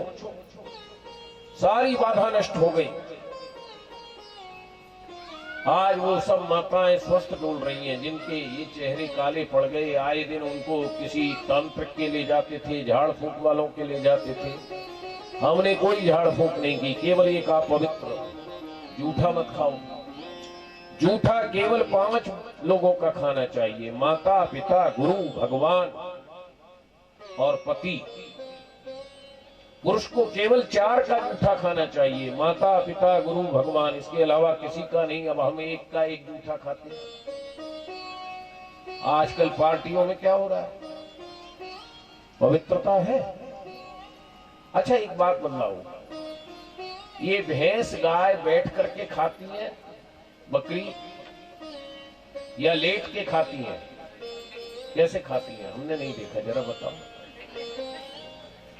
भैंस कैसे खाती है? खड़े होके कि बैठ के? है? खड़े होके। और एक ही लड़ावनी में 10 भैंस। हमारे आपके यहाँ शादियों में क्या होता है? हाथ में प्लेट ली और भैंस की तरह से एक ही लड़ावनी में। अब पता नहीं उसमें कौन मांसाहारी है, कौन शाकाहारी है, कौन रोगी है, किसके कीटाणु उड़ रहे हैं। ये क्रॉकरी किससे बनती है बताइए? डरिए नहीं, हम यहां से उतर के नहीं आएंगे, हम यहीं बैठे रहे। ये क्रॉकरी किससे बनती है? मिट्टी से। मिट्टी से ही तो बनती है ना, एक विशेष प्रकार की मिट्टी। और मिट्टी का भाण वो किससे बनता है? नहीं जानते? डरिए नहीं, बताइए। मिट्टी का भाण मिट्टी से। मिट्टी के भाण को पी के फेंक देते हो। और क्रॉकरी को, वो जूठी नहीं होती है क्योंकि वो कॉस्टली है, कीमती है, चिकनी है तो वो भी मिट्टी की, और वो भी उसी तरह जूठी हो जाती है एक बार प्रयोग करने के बाद, जैसे मिट्टी का भाण, यूज एंड थ्रो। पर क्रॉकरी को हम रख लेते हैं। और ब्याह शादियों में हमने पत्तल हटा दी, क्रॉकरी चला दी। अब वही क्रॉकरी वो धोके दूसरी शादी में ले जाता है, तीसरी में ले जाता है। तो हमारे यहां से धर्म का तीसरा पैर कट गया, पवित्र। सत्यम नास्ति तपः शौच दया दानं न विद्यते उदरं भरिणो जीवा वरा का कूट भाषण। और 2 अक्षर वाली भाषा बोलते हैं हम, इसके 2 अर्थ निकले। उसी अर्थ को धर्म में लगा दो, उसी अर्थ को अधर्म में लगा दो। एक पैर खड़ा है कलयुग में धर्म का, वो भी दान। और उस दान में भी तामसी दान। 3 प्रकार के दान हैं, सात्विक, राजस और तामस। सात्विक दान तो वो है कि एक हाथ ने दिया, दूसरे हाथ को पता नहीं लगा। और राजसी दान वो है कि सारा संसार हमारा नाम जाने कि हमने इतना दान किया। और तामसी दान है कि 10 रुपए दिए मंदिर में और 1000 कामना, ठाकुर जी लड़का पढ़ के पास हो जाए, लड़की की शादी हो जाए, बाबू का कारोबार चल जाए। ठाकुर कहता है मुझसे सस्ता नौकर कोई नहीं है। 10 रुपए दे रही है मैया और 1000 काम बता रही है। महाराज जी हम 10 रुपए चढ़ा के आते हैं मंदिर, इतना सस्ता मजदूर का हम ले। 10 रुपए दे करके 1000 कामना, ये जो दान है ये तामसी दान है। पर कलयुग में बस एक ही पैर पर खड़ा है, धर्म दान की। प्रकट 4 पद धर्म के, कलिमह एक प्रधान, येन केन विद्धि में दान करे कल्याण। चलो तामसी दान भी सही, किसी भी प्रकार का दान करोगे तो तुम्हारा कल्याण होगा। तो नारद जी जब पृथ्वी पर आए तो देखा न सत्य है, न तप है, न शौच है। तरुणी प्रभुता गे ही शाल को बुद्धिदायक, कन्या विक्ररणो लोभा दंपति नाम चकल। भाई भाई में बैर होगा, घर में माता पिता की नहीं चलेगी, किसकी चलेगी? बता दो जरा, डरो नहीं। घर वाली की, सीधा सीधा। और हमारा भाई तो बुद्धू है, कुछ जानता नहीं है। हमारा शाला बड़ा बुद्धिमान है, वो हमको अच्छी सलाह देता है। महाराज कभी उसकी बात से हमको घाटा नहीं होगा। क्यों होगा? वो बहन जी का भाई है। तो घर घर में बुद्धि देने वाला कौन होगा? शाला। शाल को बुद्धिदायक और लड़की की शादी कब होगी? जब पहले लड़की पढ़ ले, पढ़ के अपने लिए कमा ले, तब उसकी शादी होगी। तो इसे क्या कहते हैं? कन्यादान नहीं, कन्या विक्रय। ये लड़की ने अपना धन कमाया, उससे आप शादी कर रहे हो। धर्मराज युधिष्ठिर के दरबार में धर्मराज ने भीमसेन से कहा कि तुम दरवाजे पर खड़े हो जाओ और जो कोई व्यक्ति आए उसे मुझसे मिलवाना। तो युधिष्ठिर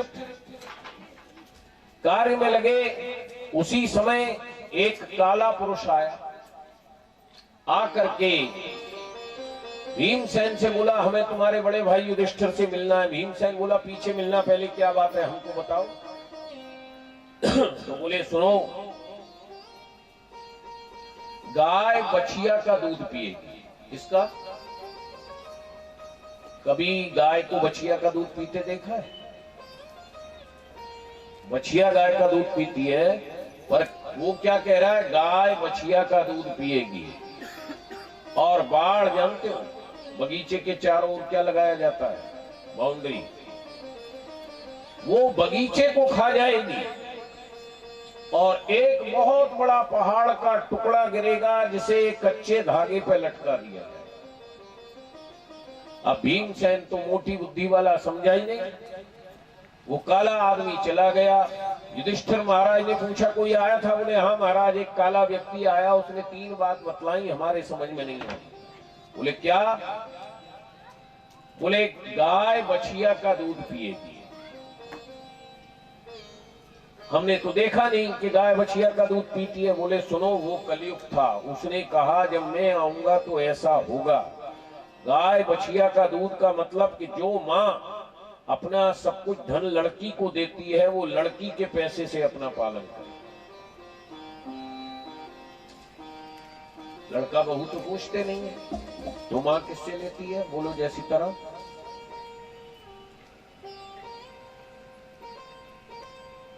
गाय बछिया का दूध पिएगी। तो जब लड़की कमाने लगेगी तब हम उसकी शादी करेंगे। तो कन्या दान नहीं है, ये कन्या विक्रय हो गया। कन्या विक्रयणो लोभा दंपती नाम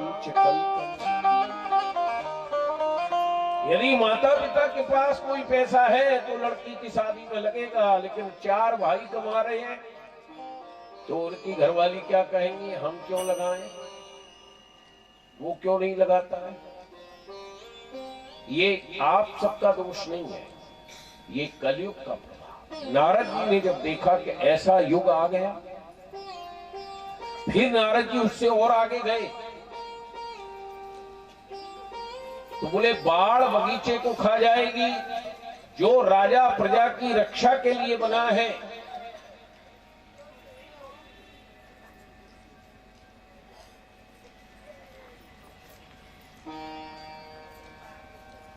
जो राजा प्रजा की रक्षा के लिए बना है, वो राजा ही प्रजा को लूट लूट के टैक्स लगा लगा के खा जाएगा और बहुत बड़ा पहाड़ का टुकड़ा गिरेगा।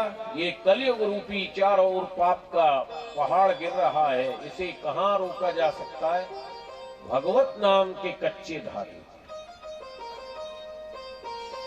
और कोई साधन इस कलयुग से बचने का? हरे राम राम राम हरे हरे, हरे कृष्ण कृष्ण कृष्ण हरे हरे। राम हरे राम राम राम हरे हरे, हरे कृष्ण कृष्ण कृष्ण हरे हरे। हरे राम राम राम हरे हरे, हरे कृष्ण कृष्ण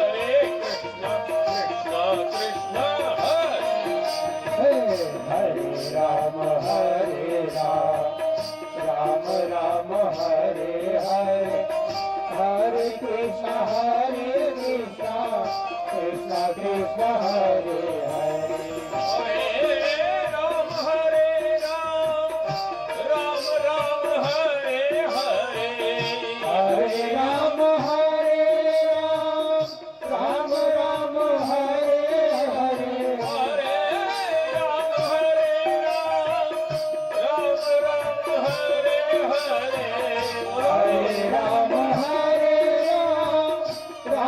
राम हरे हरे हरे कृष्णा कृष्ण कृष्ण हरे हरे हरे कृष्णा कृष्ण कृष्ण हरे हरे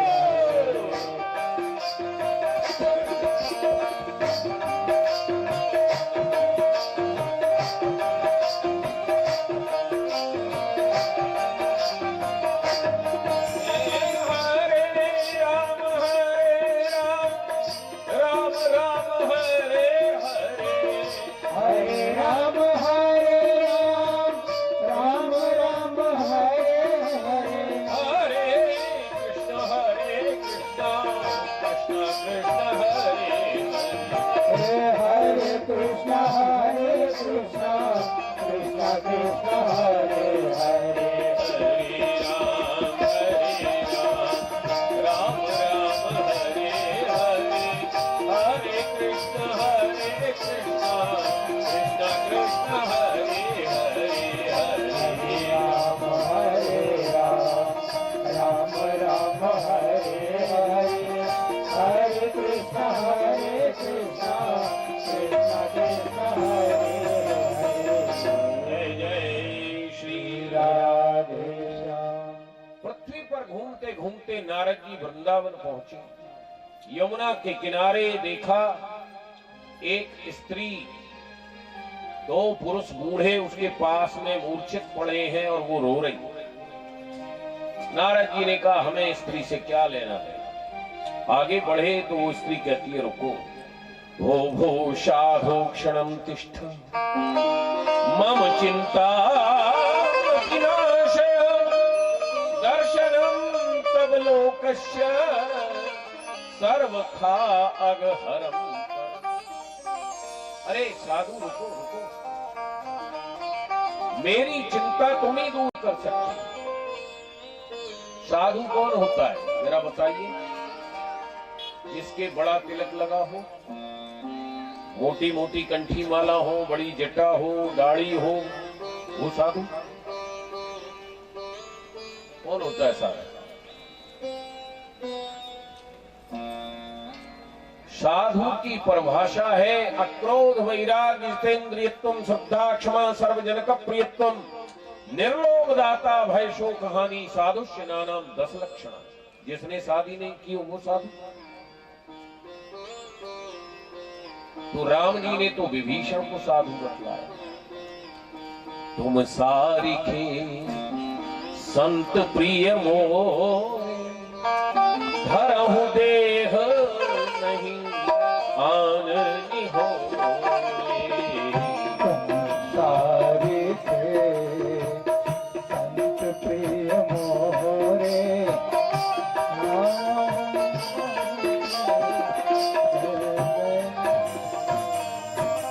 विभीषण राम जी से कहता है कि नाथ दशानन कर में भ्राता निश्चर वंश जन्म सुरता। मैं तो राक्षस कुल में पैदा हुआ हूं, रावण का भाई हूं, पर राम जी कहते तू राक्षस नहीं, तू साधु। क्योंकि जो साधु में लक्षण है 10 अक्रोध। रावण ने लात मारी, गाली तो विभीषण भी दे सकता, पर नहीं, तुम पितु सरिस भले ही मोह मारा। वैराग्य, लंका जैसी संपत्ति को छोड़ के जंगल में राम जी के पास आ गए। लंका में भोजन करता था, यहाँ बंदरों के साथ कंदमूल फल खाया, जितेंद्रिय हो गया, खुले में सोता था। वैराग्य जितेंद्रियत्व श्रद्धा क्षमा, भगवान के चरणों में श्रद्धा थी, क्षमा थी। और जो बंदर कह रहे थे विभीषण भेद लेने आया, इसे पकड़ लो, वही बंदरों में इतना घुल मिल गया कि वो सब कहते हैं क्या पूछना है तो विभीषण जी से पूछे। कोई लोभ नहीं था कि राम जी जब लंका का राज्य देंगे तभी मैं आऊंगा, न किसी का भय कि रावण ने यदि मुझे मार दिया तो, न शोक न हानि। ये 10 लक्षण जिसमें होते हैं वो चाहे गृहस्थ हो या विरक्त, वो साधु है। और सबसे बड़ा एक लक्षण, पर उपकार वचन मन काया, संत सहज स्वभाव खगरा। संत सहज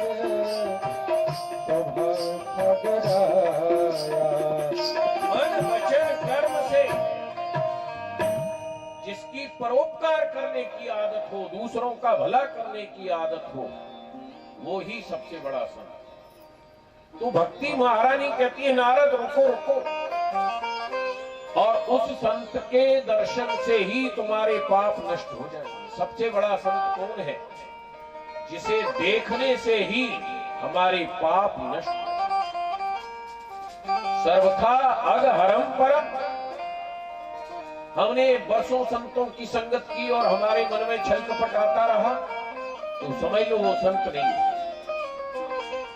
और एक बार जिसका दर्शन करने से मन में शांति आ जाए, हमारा पाप दूर हो जाए, हमारे मन से कपट निकल जाए, तो वही सबसे बड़ा संत। आपको देख करके मेरे मन में शांति हो रही है। नारद जी कहते हैं, हे देवी तुम कौन हो और क्यों रो रही हो? बोले अहम भक्ति दीक्षा इमाओं में तनियो मतो ज्ञान वैराग्य नामानो काल योगेन जर्जरो। मैं भक्ति हूँ, ये मेरे दो पुत्र ज्ञान और वैराग्य है। कलयुग के प्रभाव से ये बूढ़े हो गए, मैं भी बूढ़ी हो गई थी, पर वृंदावन आकर के मैं तो जवान हूं। आज भी वृंदावन में कितने भी पापी लोग पहुंच रहे हैं, लेकिन भक्ति वहां आज भी तरुण है। हर रिक्शा वाले के मुंह से निकलेगा राधे राधे। दुकानदार भले ही छल कपट कर रहा है, पर उसके मुंह से भी निकलेगा राधे राधे। क्योंकि वहां भक्ति तरुण है। धन्यम वृंदावनम तेना भक्ति नृत्यति यत्र च। और किस लिए वृंदावन बुलाया जाता है? अरे वृंदावन धाम अपार। अच्छा, कौन कौन जाएगा वृंदावन? पहले हाथ उठाओ। नहीं जाना? जाना है तो हाथ उठाओ। रुको, वहां बड़ी सुंदर चाट मिलती है। वृंदावन में चाट वालों की बहुत दुकान है। कौन कौन खाएगा? और लस्सी बड़ी सुंदर बनती है, पियोगे ना? तो फिर वृंदावन लस्सी और चाट के लिए आ गए। अरे वृंदावन धाम पार रटे जा राधे राधे। वृंदावन धाम पार रटे जा राधे राधे। रटे जा राधे राधे, रटे जा राधे राधे। रटे जा राधे राधे, जपे जा राधे राधे। आगे अलवेली सरकार रटे जा राधे राधे। राधे अलबेली सरकार जपे जा राधे राधे। सुनो, प्रेम से गाओगे या फिर हम ब्रजवासी बन के गाली देंगे तब गाओगे? नक्की कर लो। बिना गाली के गाना है तो प्रेम से गा लो, और नहीं फिर गब्बाना तो हम कहता। वृंदावन धाम पार रटे जा राधे राधे। वृंदावन धाम पार जपे जा राधे राधे। तो वृंदावन में आयो और राधा नाम न गायो। वृंदावन में आयो और राधा नाम न गायो। हाँ, वृंदावन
कहती है नारद जी, वृंदावन में आके मैं तो जवान हो गई, पर मेरे ये दोनों पुत्र बूढ़े पड़े हैं। आजकल की मैया क्या सोचती है, बेटा बूढ़ा हो तो हो जाए, बोलो जय श्री कृष्ण। लेकिन मैं तो पलस्तर लगा के चमाचम बनी रहूं, लड़के के बाल सफेद हों, चिंता में बूढ़ा हो जाए। लेकिन भक्ति रो रही है कि मैं जवान हो गई, मेरे बेटे बूढ़े पड़े। नारद कुछ करो। तो नारद जी ने ज्ञान वैराग्य को वेद पाठ सुनाया, उठे जवाई लेते हैं फिर गिर जाते हैं। गीता पाठ सुनाया, उठ करके जवाई ली गिर गए, मूर्छा दूर नहीं हुई। तो नारद जी अनेक महात्माओं से पूछते हैं, बोले जब वेद पाठ गीता पाठ से कुछ नहीं हुआ तो अब कुछ नहीं हुआ। फिर नारद जी कभी स्वर्ग जाते हैं, कभी धरती पर आते हैं, तो रास्ते में सनक सनंदन शरद कुमार सनातन मिले। बोले नारद, साधु को चिंता नहीं करनी चाहिए, तुम्हारा मुंह चिंता में सूख रहा है, क्या बात है? तो नारद जी बोले महाराज, हमने भक्ति महारानी को वचन दिया है कि उसके पुत्रों को स्वस्थ करेंगे। तो शनकादिक कहते हैं नारद, भागवत सप्ताह का आयोजन करो, 7 दिन का आयोजन गंगा के किनारे हरिद्वार के पास आनंद नामक घाट पर नारद जी ने भागवत का आयोजन किया। तो कैसे पंडाल बनाया? गोबर से चबूतरा लीपा बड़ा, केले के खंभे लगाए, आम के पत्तों के बंधनवार लगाए,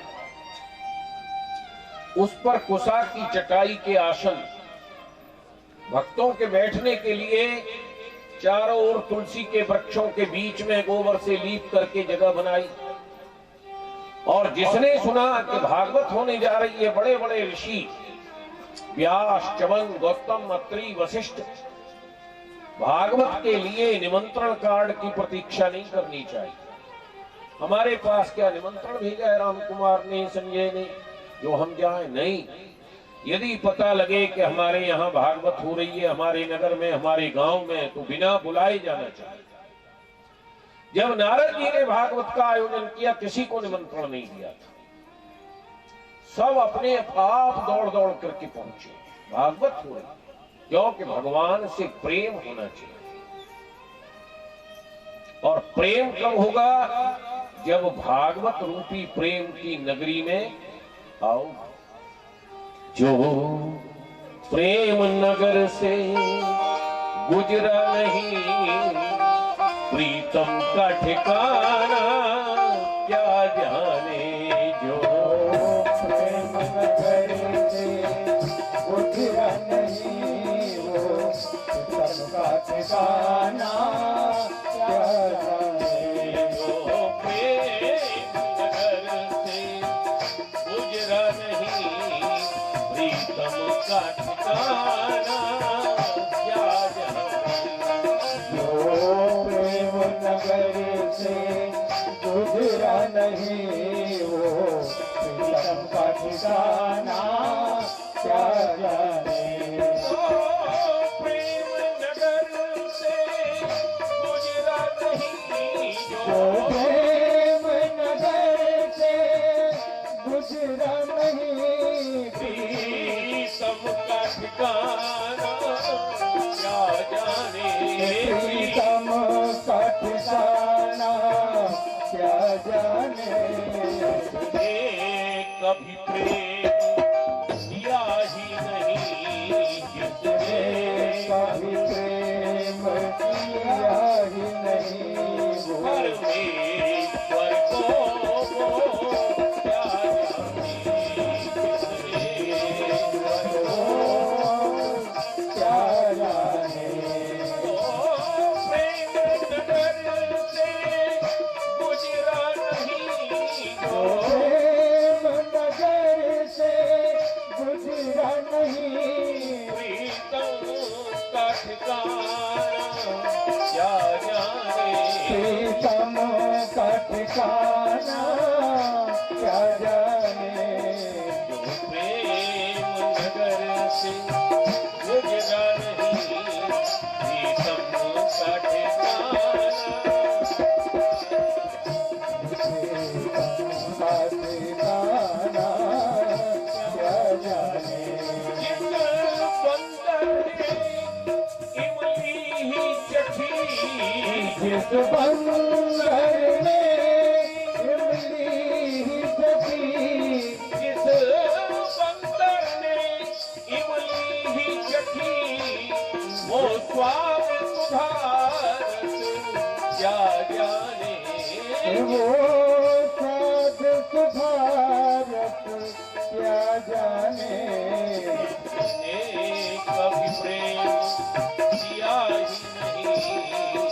कभी प्रेम किया ही नहीं। परमेश्वर को क्या जाने, परमेश्वर को क्या जाने। इस बंदर ने केवल छलांग लगा के खट्टी इमली ही खाई, वो मीठी मिश्री का स्वाद क्या जाने। एक चीनी की शक्कर की बोरी जानते हैं? शक्कर किसमें आती है? अब तो थैलियों में आती है, पहले बोरी आती थी काट की। तो एक शक्कर की बोरी में एक चींटी गई और उसने शक्कर खाई, बड़ी मीठी लगी। फिर वो दूसरी चींटी से बोली, चल मैं तुझे लेके चलती हूं, कितना सुंदर स्वाद है। तो दूसरी चींटी उसके साथ गई, दोनों शक्कर की बोरी में गई। तो उससे बोली, देख कितना मीठा स्वाद है। दूसरी चींटी बोली, मीठा कहाँ है, ये तो खारी है। अरे कितना मीठा है, शक्कर की बोरी में खारी? बोले हाँ खारी। पर जब पहली चींटी ने देखा कि इसको खारी क्यों लग रही है शक्कर, मेरे को तो मीठी लग रही है, तो देखा दूसरी वाली चींटी के मुंह में नमक की डेली पहले से फंस रही थी। अब जिसके मुंह में नमक की डेली है वो शक्कर की मिठास को जान लेगा। तो जिस बंदर ने इमली ही चखी वो स्वाद सुधा रस क्या जाने। इसलिए भागवत सुनने के लिए पहले मन बनाओ, और अगर मुंह में नमक की डेली है उसे हटा दो। एक किसान के यहां बंदर जाता था रोज और उसके चने खा जाता था। एक दिन किसान ने क्या किया कि एक घड़ा लिया, मटका जानते हैं, उसका मुंह इतना था कि बंदर का हाथ घुस गया। अब बंदर ने चनाओं को मुट्ठी से भर लिया, लेकिन जब मुट्ठी भर गई तो हाथ बाहर नहीं निकला। अब चना के बदले डंडा पड़ने लगे। अब बंदर बहुत कोशिश करे कि मटका से हाथ बाहर आ जाए, क्योंकि डंडे पड़ रहे हैं, लेकिन बाहर क्यों नहीं आ रहा हाथ? कि चना छोड़ नहीं सकता है, और जब तक चना नहीं छोड़ेगा तब तक हाथ बाहर। इसी प्रकार हम भले ही भागवत सुने, लेकिन जब तक संसार का मोह, व्यापार का मोह, बैंक के खातों की एंट्री हमारी आंखों में बसी रहेगी।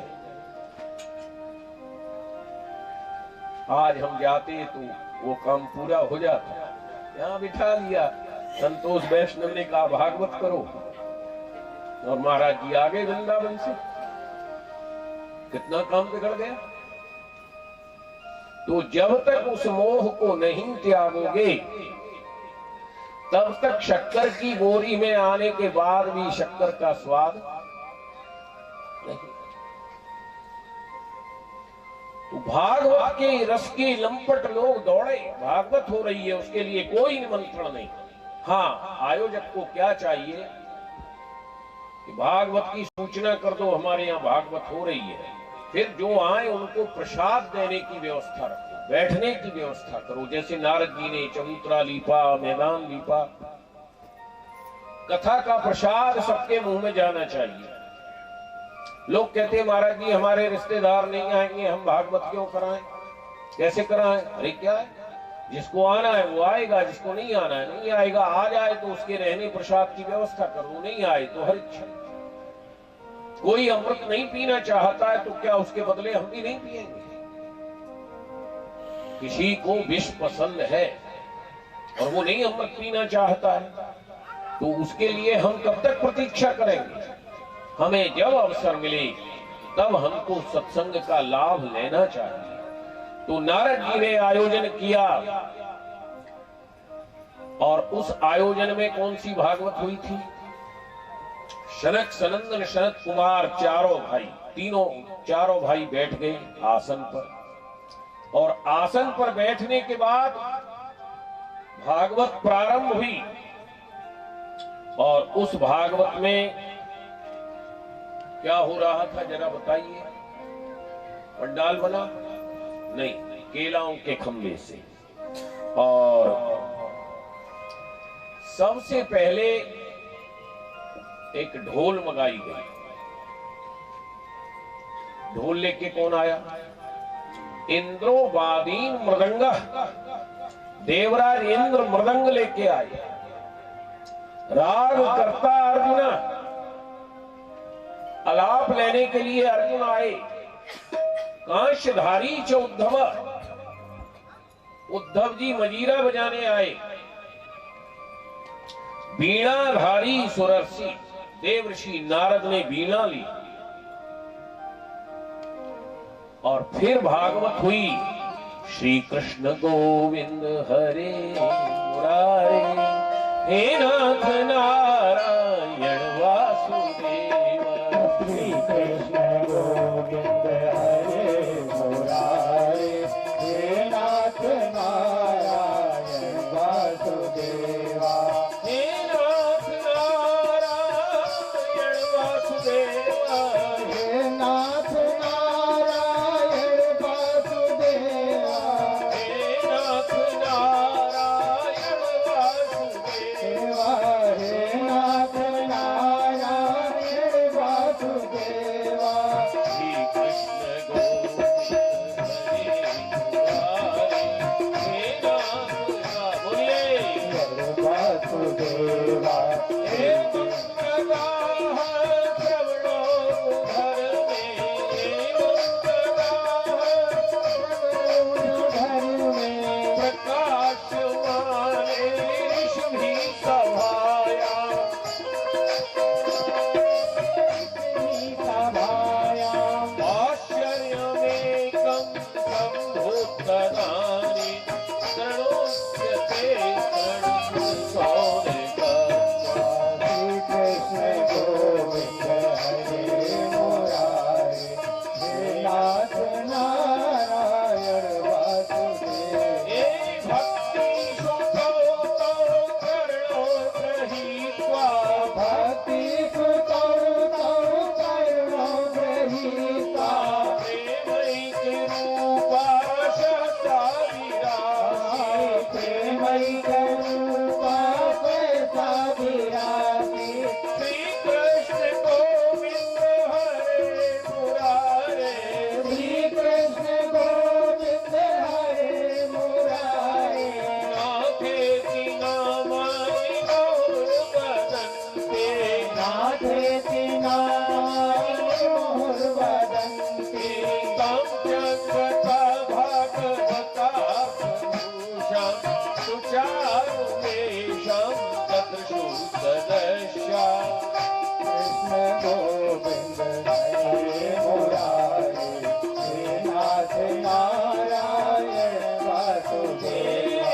कथं प्रविष्टा कथमागते मध्ये मुनीनां हिततर्कयन्ति।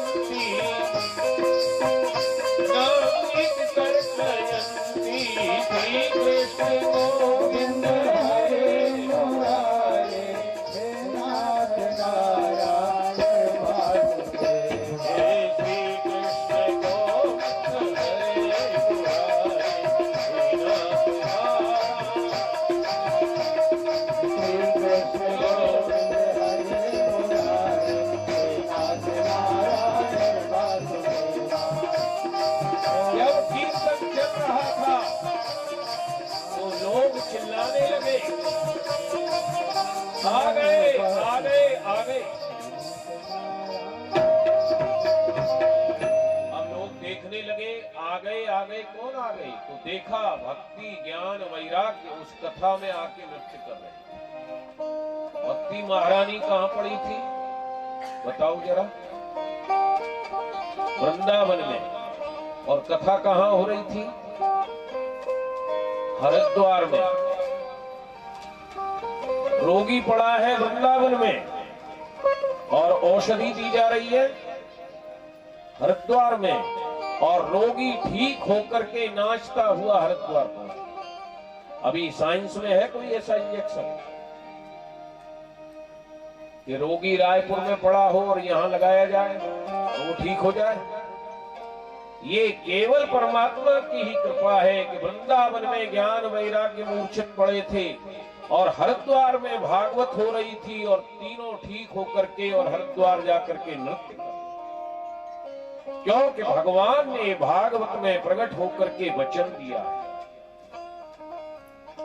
मद भक्ता यत्र गायन्ति तत्र तिष्ठाम नारद।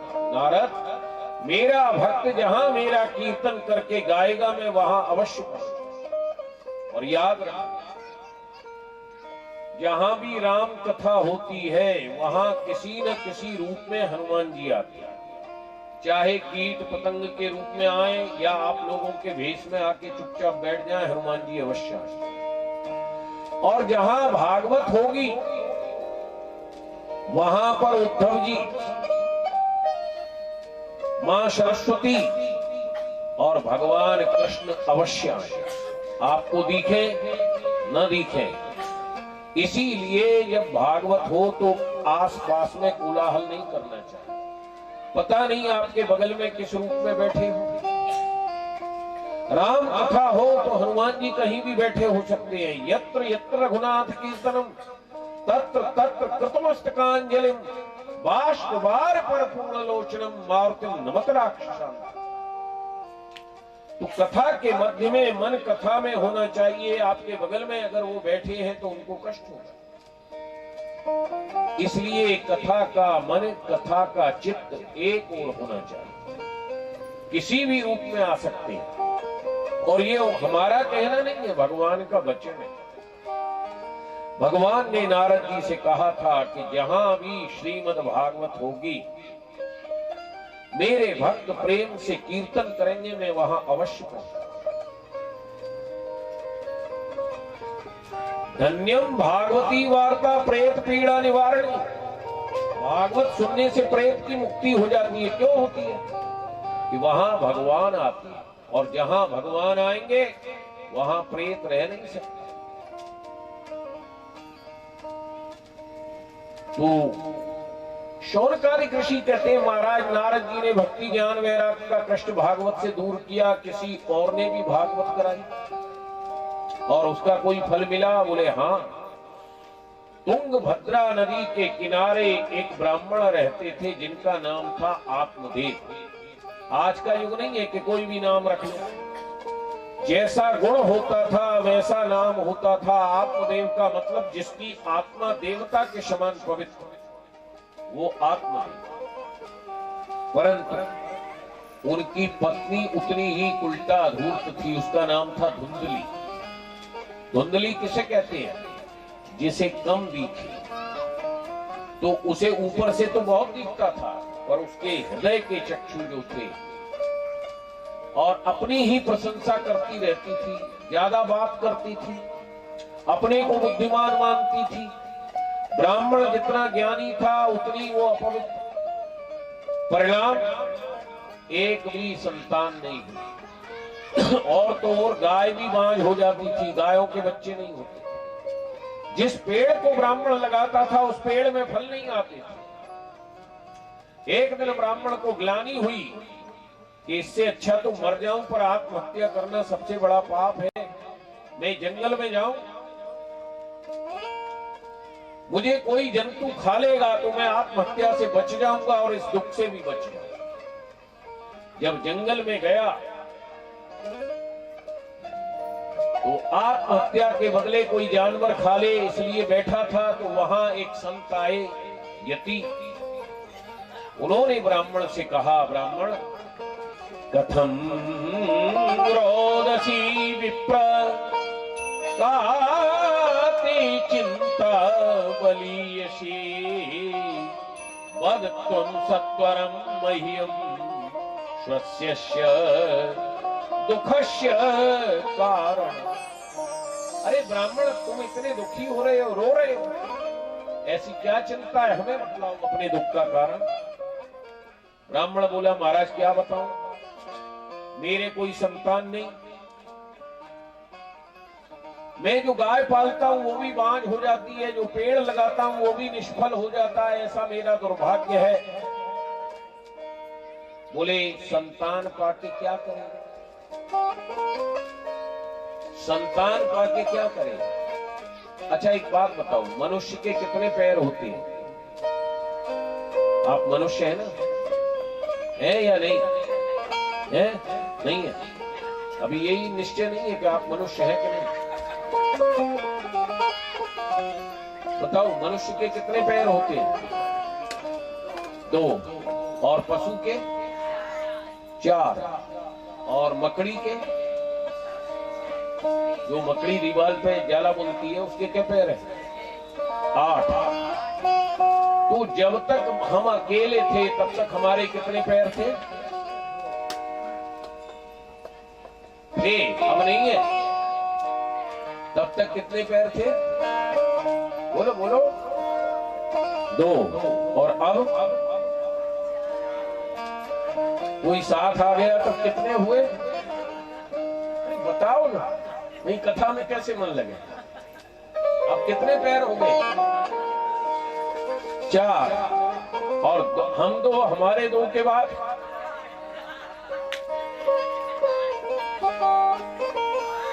हम 2, हमारे 2 के बाद कितने हुए? मकड़ी अरे तुझका माया घेरे बाटे जैसे जाला मकड़ी, तुझका माया घेरे जैसे जाला मकड़ी, तुझका माया घेरे बाटे जैसे जाला मकड़ी, तुझका माया घेरे बाटे जैसे जाला मकड़ी, जाला मकड़ी रे मनुआ जाला मकड़ी, जाला मकड़ी रे मनवा जाला मकड़ी, तुझका माया घेरे बाटे जैसे जाला मकड़ी। अरे वाह! तुझका माया घेरे बाटे जैसे जाला मकड़ी, बिटवा बिटिया और मेहरारू एक काम नहीं है, बिटवा बिटिया और मेहरारू एक काम नहीं है, भैया एक काम नहीं है, सोने का कड़ा नोट का बंडल यही पड़ा रह गए है, साथ न जाएगा तुझका माया घेरे बाटे जैसे जाला मकड़ी, जाला मकड़ी रे मनुआ जाला मकड़ी, जाला मकड़ी रे मनवा जाला मकड़ी, माया घेरे बाटे जैसे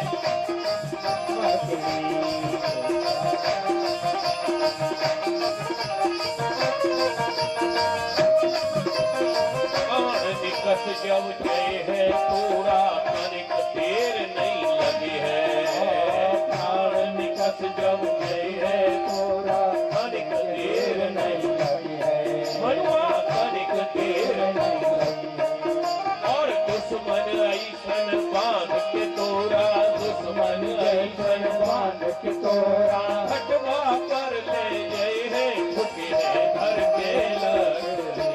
तुझका माया घेरे बाटे जैसे जाला मकड़ी, जाला मकड़ी रे मनुआ जाला मकड़ी, जाला मकड़ी रे मनवा जाला मकड़ी, तुझका माया घेरे बाटे जैसे जाला मकड़ी, प्राण निकट जब गए है पूरा लय है सब धन लय है सब धन और 5 कान के ऐसन मारे जाए बढ़िया भूत जैसे भूते तुझका माया घेरे जैसे बाटे जाला मकड़ी, हे राम नाम का करो भजनवा हो जय है कल्याण,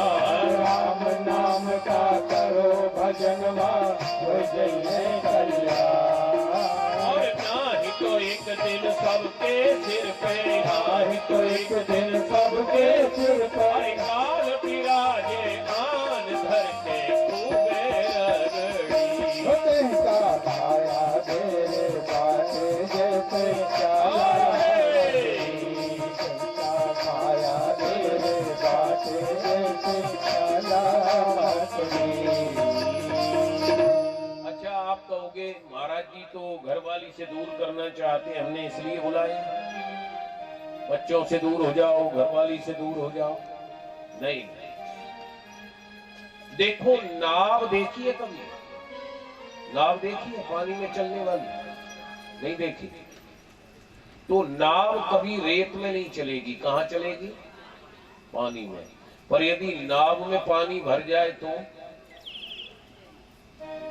बस यही ध्यान रखो कि रहना संसार में है, संसार से बाहर नहीं रह सकते। लेकिन ये जो 24 घंटे संसार को भीतर बसा रखा है, ये नाव में पानी भर रहा है, इसे निकाले। पहले मल्लाह जब नाव में पानी भरता था तो उसे उलीच के बाहर करता था, नाव को हल्की करता था। हम 24 घंटे एक ही चिंतन में रहते हैं, हमारी घरवाली का क्या होगा, हमारे बच्चों का क्या होगा, उसकी सर्विस लगी कि नहीं लगी, उसके पास 10 करोड़ हो गया, हमारे पास अभी 10 लाख ही है। ये नाव में पानी भरना है, इसे छोड़। परिवार में रहो, परिवार का पालन करो, लेकिन 24 घंटे जो संसार हमारे मन में बसा रहता है, इस संसार के बजाय इसे मन में बसाना। देखो जितने भी भक्त थे, क्या उनके परिवार नहीं था? नंद बाबा के यशोदा रानी नहीं थी? या महाराज दशरथ जी के तो 3-3 रानी थी? महाराज मनु के शत्रुपा थी। संसार में रहने की मना नहीं है, लेकिन 24 घंटे संसार को सोचोगे तो परमात्मा कहां रहेगा? हम आए तब हरि नहीं, हरि आए हम ना आए। प्रेम गली है सांकरी, या मैं दो न सकता। मन में परमात्मा को बिठाओ और संसार में रहो, कोई मना नहीं करता है। लेकिन हम उल्टा करते हैं, संसार आया तो हे दूर बैठो, लेकिन माथे में संसार है।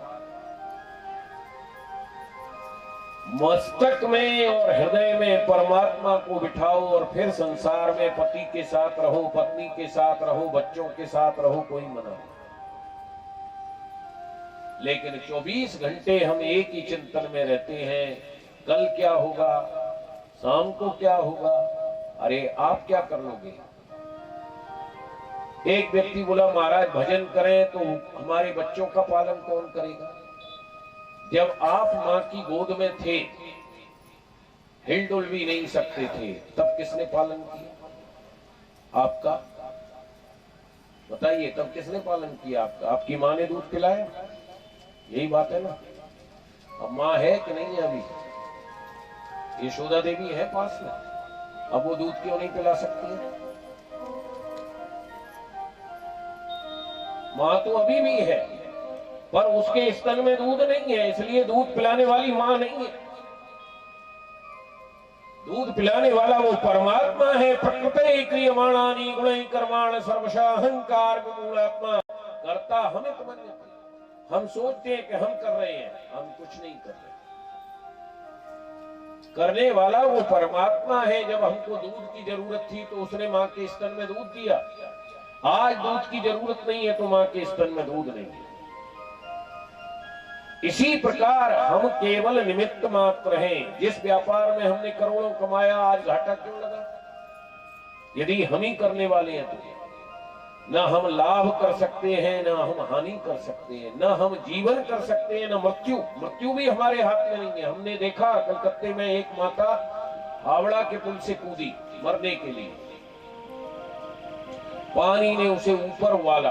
वहां देख के लोग मर जाते हैं और वो इतने ऊपर से कूद गई मरने के लिए, पर मृत्यु नहीं थी उसके भाग्य में। वो पानी ने ऊपर वाला। नाव वाले नाव लेके दौड़े, कुछ पहलवान ऊपर अखाड़े में कुश्ती कर रहे थे, वो कूद गए, उसे पकड़ के नाव में डाल दिया। उसके पेट को दबा के पानी निकाला, फिर वो नाव से कूद गई दोबारा। फिर आगे एक पहलवान तैर रहा था, उसने फिर ले जाके पुलिस को दे दी। हानि लाभ जीवन मरण यश अपयश विदेहा। न हम हानि कर सकते हैं, न हम लाभ कर सकते हैं, न यश हमारे भाग्य में है हाथ में, और न अपयश, और न जीवन न मरण। मृत्यु भी हम नहीं चाहते हैं कि आ जाए, मृत्यु नहीं आती।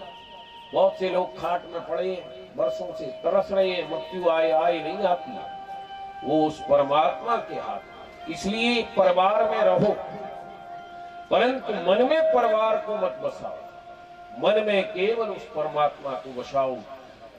यति कहता है क्या करेगा परिवार लेकर के? बोले महाराज बिना परिवार के तो चेला चेली के आश्रम भी अच्छा नहीं लगता है। आपके आश्रम में भी जब चेला चेली आते हैं तो भंडारा होता है, अच्छा लगता है। बोले तेरे भाग्य में तो 7 जन्म तक पुत्र नहीं है। बोले तो इसीलिए मरने आया हूं। बोले नहीं, मर मत, ये फल ले जा, अपनी पत्नी को दे देना, तेरे संतान हो जाएगी। बड़ा प्रसन्न होके आया। बोले भगवान क्या कहा जरा बताइए? पत्नी से क्या कहा उसने? भगवान या ए स्वीटी या ए पीटी या सरका है? घर का भाग्य किसके भरोसे चलता है? पत्नी के। कभी उसका नाम मत लो, भगवान को। और पत्नी को कभी पति का नाम नहीं लेना चाहिए। ए पिंटू, ए राम कुमार, हमारे यहाँ शास्त्र नहीं सिखा रहे हैं ये सब, जाने कहां से हम लोग सीख रहे हैं।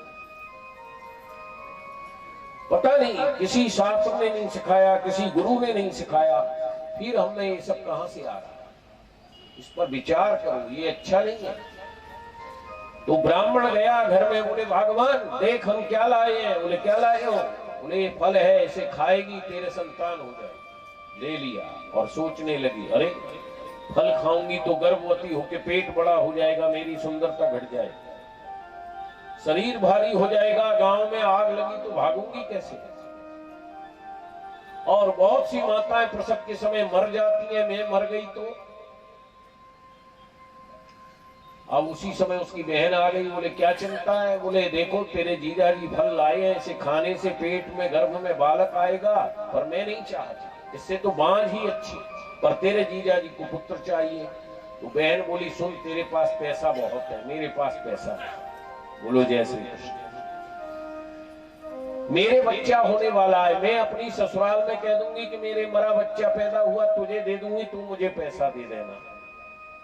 मां कभी बच्चे को बेच सकती है, लेकिन यहां बहन का सौदा कर रही है। पर बाबाओं को तो परीक्षा देनी पड़ती है। बोले इस फल को गाय को खिलाओ, पता लगे सच्चा है या झूठा है। 6 महीने बाद बहन के लड़का हुआ, उसने अपने ससुराल में कह दिया मरा बालक हुआ है, ला करके बहन को दे दिया। अब दूध नहीं था। बोले ऐसा जी मेरे दूध नहीं है, मेरी बहन का बच्चा मर गया, उसके स्तनों में दूध है, उसे बुला लूं पालने को। अब पति को क्या पता किसका पुत्र है? बोलो जय श्री कृष्ण। ये तो मां ही बता सकती है कि किसका पुत्र है। पति तो केवल मूंछों पर हाथ फेर सकता है, हम पिता बन गए। बोलो जय सीताराम। बोले हाँ हाँ बुला ले। अब बहन आके घर में रहने लगी।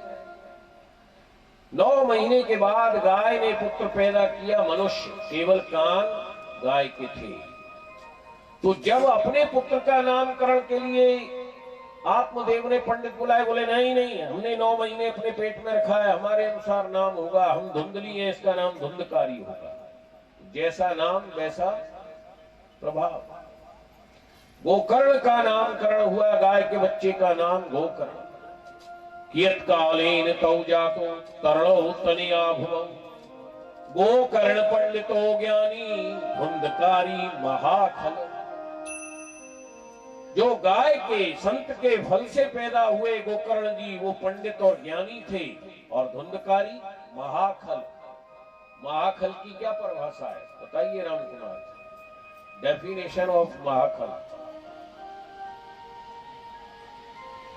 हमारे यहाँ संतों में कहते हैं खाए और लड़े, वो खल, खा से खाए और ला से लड़े, और जिसका खाए उसी से लड़े उसे कहते हैं महाखल। माता पिता का खाता था और माता पिता कोई गाली देता था और माता पिता से ही लड़ता था, इसलिए धुंधकारी महाखल। और जैसा महाखल है वैसी ही गति मिलती है। अब गोकर्ण जी तो तीर्थ यात्रा पर चले गए। ये आता रोज, लाइए मुझे चिलम पीनी है, पैसा दो, मदरा पीनी है, पैसा दो। माता पिता से मार मार के पैसा लेता था, कमाता तो था नहीं। अरे हमारा ही पैसा तो है तुम्हारे पास, तुम पे कहां से आया, लाओ हमारा पैसा। अपने पास तो कुछ था नहीं कमाने को सिवाय चोरी लूट डकैती के। अब वो आत्मदेव बड़े दुखी, बोले इससे तो बेटा पैदा न होता तो अच्छा। कुछ दिन बाद गोकर्ण जी लौट करके आए, बोले पिताजी इतने दुखी क्यों हो? बोले सुनो, अंधकूपे स्नेह पासो बद्ध पंगुरह शठ कर्मणाम यतितो नूनम मामुद्धर दया। जैसे कोई अंधा और लंगड़ा व्यक्ति होता है, वो दशा मेरी है मोह की पास से। किसकी पास से? लड़का बीमार हुआ अस्पताल में, डॉक्टरों ने कहा हालत सीरियस है, और रोता कौन है? माता पिता। माता पिता को तो कोई रोग है नहीं, फिर क्यों रोते हैं? रोग तो लड़के को है। हमारा मोह रुलाता है, हमारा जो स्नेह का झूठा नाता है वो रुलाता है। तो आत्मदेव कहते हैं कि ये स्नेह की झूठी पांस में मैं बंधा हुआ लंगड़ा और लूला हूं और अंधे कुएं में पड़ा हूं, मुझे उद्धार करो। तो ये एक श्लोक की भागवत गोकर्ण जी आत्मदेव को सुनाते।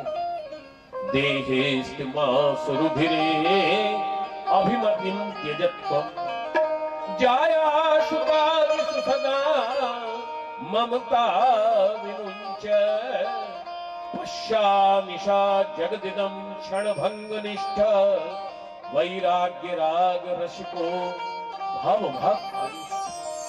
ये हड्डी मांस शरीर से बने हुए स्नेहियों के प्रेम में मत पड़। जहां भगवान के भक्त वैराग्य रस में डूबे हुए संत जन हैं, उनका साथ। और दो प्रकार का धर्म होता है, धर्मम भजस्व सततम त्यज लोक धर्मा सेवस्व साधु पुरुषान् जहि काम तृष्णा अन्यश्च दोष गुण चिंतन माहु मुक्त्वा सेवा कथा रसमहो नितराम। पत्नी का भरण पोषण करो, धर्म है। माता पिता की सेवा करो, धर्म है। लड़का लड़की को पढ़ाओ, धर्म है। लड़की की शादी करो, ये धर्म है। पर ये किसके लिए है? जो धर्म नहीं जानता। ये छोटा धर्म है। जब जान लो कि माता पिता की सेवा धर्म है, पत्नी का भरण पोषण धर्म है, पति की आज्ञा मानना धर्म है, लड़का लड़की को पढ़ाना धर्म है, लड़की की शादी करना धर्म है, तो इसके बाद एक बड़ा धर्म है। जब उस धर्म को अपनाओ तो इसे छोड़ दो। और वो बड़ा धर्म क्या है? सर्वधर्मान परित्यज्य मामेकं शरणं व्रज अहं त्वां सर्व पापेभ्यो मोक्षयिष्यामि। एकमात्र धर्म है कि उस परमात्मा की शरण पकड़ लो, फिर ये छोटे छोटे धर्मों की कोई आवश्यकता। सब धर्म तज के अर्जुन, सब धर्म तज के अर्जुन मेरी शरण में आ जा। धर्म तज के अर्जुन मेरी शरण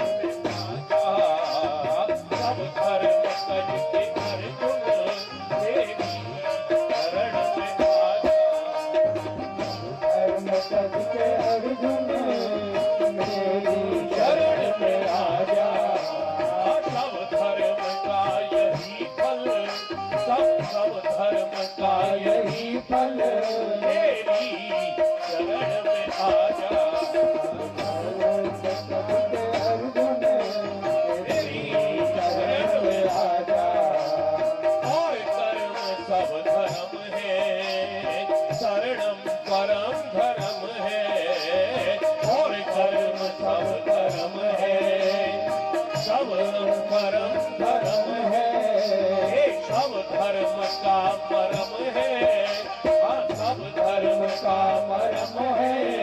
मेरी शरण में आ जा, धर्म सच के अर्जुन तेरी शरण में आ जा। कि जब कह लिया चरण है, सब बह गया भरम है, सब कह लिया शरण है गया धर्म है, एक रह गया धर्म है, एक रह गया धर्म है। मेरी शरण में आ जा, धर्म सच के अर्जुन तेरी शरण में आ जा। अब धर्म सज के अर्जुन मेरी शरण में आ जा। धर्म सच के अर्जुन तेरी शरण में आ जा। तेरे आपी के ज्यों चरण में आवे सभी चरण है, भाभी के जो चरण में आवे सभी चरण है। हाँ सब धर्म लो शरण में, मेरी शरण में आ जा। धर्म लो शरण में तेरी शरण में आ जा। टिक जा तू वो चरण में, हर जा तू वो धरण में, टिक जा तू वो चरण में, हर जा तू वो शरण में ये टिक जा तू वो चरण में, हर जा तू वो धरण में। जामो शरण में हरि जामो शरण में। मैं कह दूं वही धर्म है, मैं कह दूं वही धर्म है। मेरी शरण में आ जा, सब धर्म सच के अर्जुन तेरी शरण में आ जा। ये सब धर्म सज के अर्जुन मेरी शरण में आ जा। सब धर्म सच के अर्जुन तेरी शरण में आ जा। तू आवे वो शरण में, करूं पाप सब हरण में। तो आवे मोह शरण में एक पाप सब शरण में। तो आवे वो शरण में, हर पाप सब हरण में। जो आवे मोह शरण में हर पाप सब हरण में। यह प्रेम सत धर्म है, मेरी शरण में आ जा। सब धर्म सच के अर्जुन तेरी शरण में आ जा। धर्म सज के अर्जुन मेरी शरण में सर्वधर्मान् परित्यज्य मामेकं शरणं। सारे धर्मों को छोड़ करके एक धर्म है परमात्मा की शरण। राम जी भी कहते हैं, जननी जनक वंद सुतदारा, तन धन भवन सुहृद परवारा, सबकी ममता ताग बटोरी, मम पद मनहि बांध बटोरी। माता पिता गुरु भाई बंधु सबकी ममता के धागों को बट करके मेरे पैरों में डोरी बांध। तेरा सब कुछ मैं सहन करूंगा, तेरा उद्धार कर। इसलिए पहले धर्म है माता पिता की सेवा करो, पत्नी का भरण पोषण करो, पति की आज्ञा मानो, लड़का लड़की को पढ़ाओ, शादी करो। पर इस सब को छोड़ करके फिर एक ही धर्म है कि हमारा तेरे सिवाय कोई दूसरा नहीं। गोकर्ण जी ने जब पिता को उपदेश दिया तो पिताजी जंगल में चले गए और गोकर्ण जी भी तीर्थ यात्रा पर गए। घर में मां रह गई। बोले मैं अपने बेटे के बिना नहीं रह सकता। अब रोज मां से कहता है पिताजी ने बहुत धन कमाया था, ला दे, हमको नशा करना है। नहीं देती तो पिटाई करता था। एक दिन मां ने व्याकुल होकर के कुएं में कूद के आत्महत्या कर। 5 वेश्याओं को घर में ले आया। उनकी कामना पूर्ति के लिए चोरी करने लगा। एक दिन बहुत सारा धन चुरा के लाया। वेश्याओं ने देखा कि ये तो मरेगा, ये हमको भी मरवाएगा। सोते हुए खाट पर रस्सी से बांध दिया, डंडों से पीटा, नहीं मरा तो जलते हुए अंगार उसके मुंह में डाल दिए, मर गया, कुएं में डाल दिया और पड़ोस में कह दिया हमारे पति तो परदेश गए। मर करके प्रेत बना, क्योंकि जिसकी अकाल मृत्यु होती है, आयु शेष रह जाती है, उसे प्रेत बनना पड़ता है। जो भजन नहीं करता है उसे प्रेत बनना पड़ता है। जो आप स्वार्थी होता है, अपने शरीर का ही पोषण, उसे प्रेत बनना पड़ता है।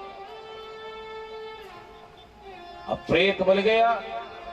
बहुत दिन बाद गोकर्ण जी आए तो रात्रि के समय विपरीत परिस्थिति पैदा करता है। कभी हाथी बन जाता है, कभी इंद्र बन जाता है, कभी भैंसा बनता है, कभी अग्नि बनता है। गोकर्ण जी बोले देखो हम डरने वाले नहीं, और सुनो भूत प्रेत कुछ नहीं बिगाड़ सकते, केवल डराते हैं, और जो डर गया वो गोकर्ण जी बोले देख तुझे हमसे कुछ लेना है तो ये डराना बंद कर, हम नहीं डरने वाले। अब प्रेत की आवाज नहीं निकलती। गोकर्ण जी ने मंत्र अभिषिक्त जल छींटा, तब बोला अहम भ्राता त्वदीयोऽस्मि धुंधकारी नामतः स्वकीयेनैव दोषेण ब्रह्मत्वं नाशितं मया। मैं तेरा भाई हूं धुंधकारी। जब संपत्ति का बंटवारा हुआ तब भाई नहीं था, ये सब हमारा है, छोड़ के जा। और जब प्रेत बन गया तो मैं तेरा भाई हूं। मैंने अपने दोष से अपने ब्रह्म तेज को नष्ट कर लिया। पशु योनियों में जब अच्छे कर्म होते हैं तो हमको मनुष्य की योनि मिलती है, शूद्र योनि। उसमें जब हम अपने धर्म का पालन करते हैं तो वैश्य योनि मिलती है। वैश्य में कृषि वाणिज्य गोरक्षा चार धर्म का पालन करें तो हमें क्षत्रिय का शरीर मिलता है, और क्षत्रिय शरीर में हम राज धर्म का पालन करें उसके बाद हमें ब्राह्मण का शरीर मिलता है। ब्राह्मण में हम षट धर्म का पालन करें, विद्या पढ़ना, विद्या पढ़ाना, यज्ञ करना, यज्ञ कराना, दान लेना, दान देना, तब हमें अग्निहोत्री ब्राह्मण की योनि मिलती है। और जब हम अग्निहोत्र पूरा करें तो ब्रह्मवेत्ता ब्राह्मण का शरीर मिलता है, तब ब्रह्मरंध्र का भेदन करके ब्रह्म को प्राप्त। पर मैंने अपने पाप के कारण ब्राह्मण शरीर का जो तेज था वो नष्ट कर। बोले ठीक है, हमने तेरे लिए गया श्राद्ध किया था। बोले 100 गया श्राद्ध कर लो, मेरे पाप इतने हैं कि 100 गया श्राद्ध से भी मेरी मुक्ति नहीं। गया श्राद्ध जीव के लिए भोजन व्यवस्था कर देता है, परंतु मुक्ति तो परमात्मा के ही हाथ में और किसी के हाथ में नहीं है। तो गोकर्ण जी ने अनेक संतों से पूछा, कोई नहीं बतला पाया कि इस प्रेत योनि से मुक्ति का क्या साधन है। तब गोकर्ण जी ने अपने तेज से सूर्य के रथ को स्तंभित किया और बोले मेरे भाई की मुक्ति का उपाय बताइए। तब सूर्य देव ने कहा कि भागवत सप्ताह 7 दिन का भागवत सप्ताह करो, मुक्ति हो जाए। गोकर्ण जी ने सब बंधु बांधवों को निमंत्रण दिया, सूचना दी और बैठ करके स्वयं ही श्रीमद् भागवत सप्ताह का आयोजन किया। पहले दिन की कथा पूर्ण होते ही ये धुंधकारी आत्मा बड़ी पतली होती है, सूक्ष्म, हवा में तैरती है। तो कहां से कथा सुनी? एक पोले बांस के छेद में बैठ करके इसने कथा सुनी। पहले दिन की कथा सुनते ही इसकी गति ऊर्ध्व हुई, बांस की एक ग्रंथि फटी, ऊपर गया। दूसरे दिन की कथा के बाद दूसरी ग्रंथि फटी और ऊपर गया। तीसरे दिन तीसरी, चौथे दिन चौथी, पांचवें दिन पांचवी, छठे दिन छठी, 7वें दिन 7 ग्रंथि फट करके विमान आया। बोले धुंधकारी जी बैठिए भगवान के धाम में। गोकर्ण जी बोले यहाँ तो बहुत श्रोता हैं, इनके लिए विमान क्यों नहीं आया? बोले इन श्रोताओं ने मन से कथा नहीं सुनी। किसी के मन में था कि धुंधकारी का उद्धार होता है कि नहीं होता देखें। किसी के मन में था गोकर्ण जी कथा कहना जानते हैं कि नहीं? किसी श्रोता के मन में था कि हम कथा सुने तो हमारे बच्चा पैदा हो जाए, किसी के मन में था हमें धन मिल जाए। बोले केवल मुक्ति की कामना से कथा एकमात्र इस धुंधकारी ने सुनी, इसलिए कथा में जैसी कामना लेके बैठोगे वही मिलेगा। फिर गोकर्ण जी ने दोबारा कथा की तो सारे भक्तों ने मुक्ति की कामना से सुनी। तो कथा के अंतिम दिन भगवान कृष्ण प्रकट हुए और जितने श्रोता थे उतने विमान आए और उन सबको बिठा करके भगवान अपने धाम 7 दिन तक अपने सभी स्वजनों को सूचना दे दे कि हमारे यहाँ भागवत हो रही है। किसी विद्वान ब्राह्मण को जो कि दृष्टांत में कुशल हो, धैर्यवान हो, निष्प्रह हो, किसी का पैकेज नहीं हो, वैष्णव हो, तुलसी पहनता हो, उस ब्राह्मण से शुभ मुहूर्त निकलवाओ और उसके अनुसार भागवत के लिए सब पवित्र और स्वच्छ वस्तुएं इकट्ठी करो। आने वाले भक्तों को प्रसाद की व्यवस्था करो, तुलसी का वृक्ष रखो, व्यास जी, नारद जी, सुखदेव जी आदि का पूजन करो, षोडशोपचार सभी देवताओं का पूजन हो। भागवत के स्थान के लिए गद्दी, तकिया आदि शुद्ध पवित्र होने चाहिए। श्रोताओं को भी पवित्र होकर के बैठना चाहिए। शुभ घड़ी शुभ मुहूर्त में कथा प्रारंभ हो। उतना भोजन लीजिए जितना कि कथा में नींद न आए, खट्टी डकार न आए, मन चंचल न हो। इस प्रकार से कथा सुनो। कथा के अतिरिक्त समय में भगवान नारायण के नाम का कीर्तन करो, नारायण सहस्त्र नाम का पाठ करो, गोपाल सहस्त्र नाम का पाठ करो, राम सहस्त्र नाम का पाठ करो। रात्रि के पहले 2 प्रहर तक जग के, वैसे तो रात्रि में जागरण करो, नहीं जग सकते हो तो 2 प्रहर तक जाग करके कीर्तन करना चाहिए भागवत के बाद। और भोजन उतना करिए जिससे कि मन विकृत न हो करके कथा में और पाठ में और पूजा में आलस न। आखिरी दिन विरक्त को गायत्री मंत्र से हवन करना चाहिए। गृहस्थ के लिए भागवत जी के 10वें स्कंध या 12 अक्षर मंत्र उससे आहुति करके और भागवत जी का प्रसाद वितरण करना चाहिए। ये श्रीमद् भागवत जी का सूक्ष्म महात्म्य है। हजारों गाय दान करने का जो फल होता है, सैकड़ों कन्याओं के विवाह करने का जो फल होता है, अनेकों पुराणों के पठन पाठन का जो फल होता है, वो फल एक बार श्रीमद् भागवत सप्ताह यदि मन से श्रवण किया जाए तो प्राप्त हो जाए।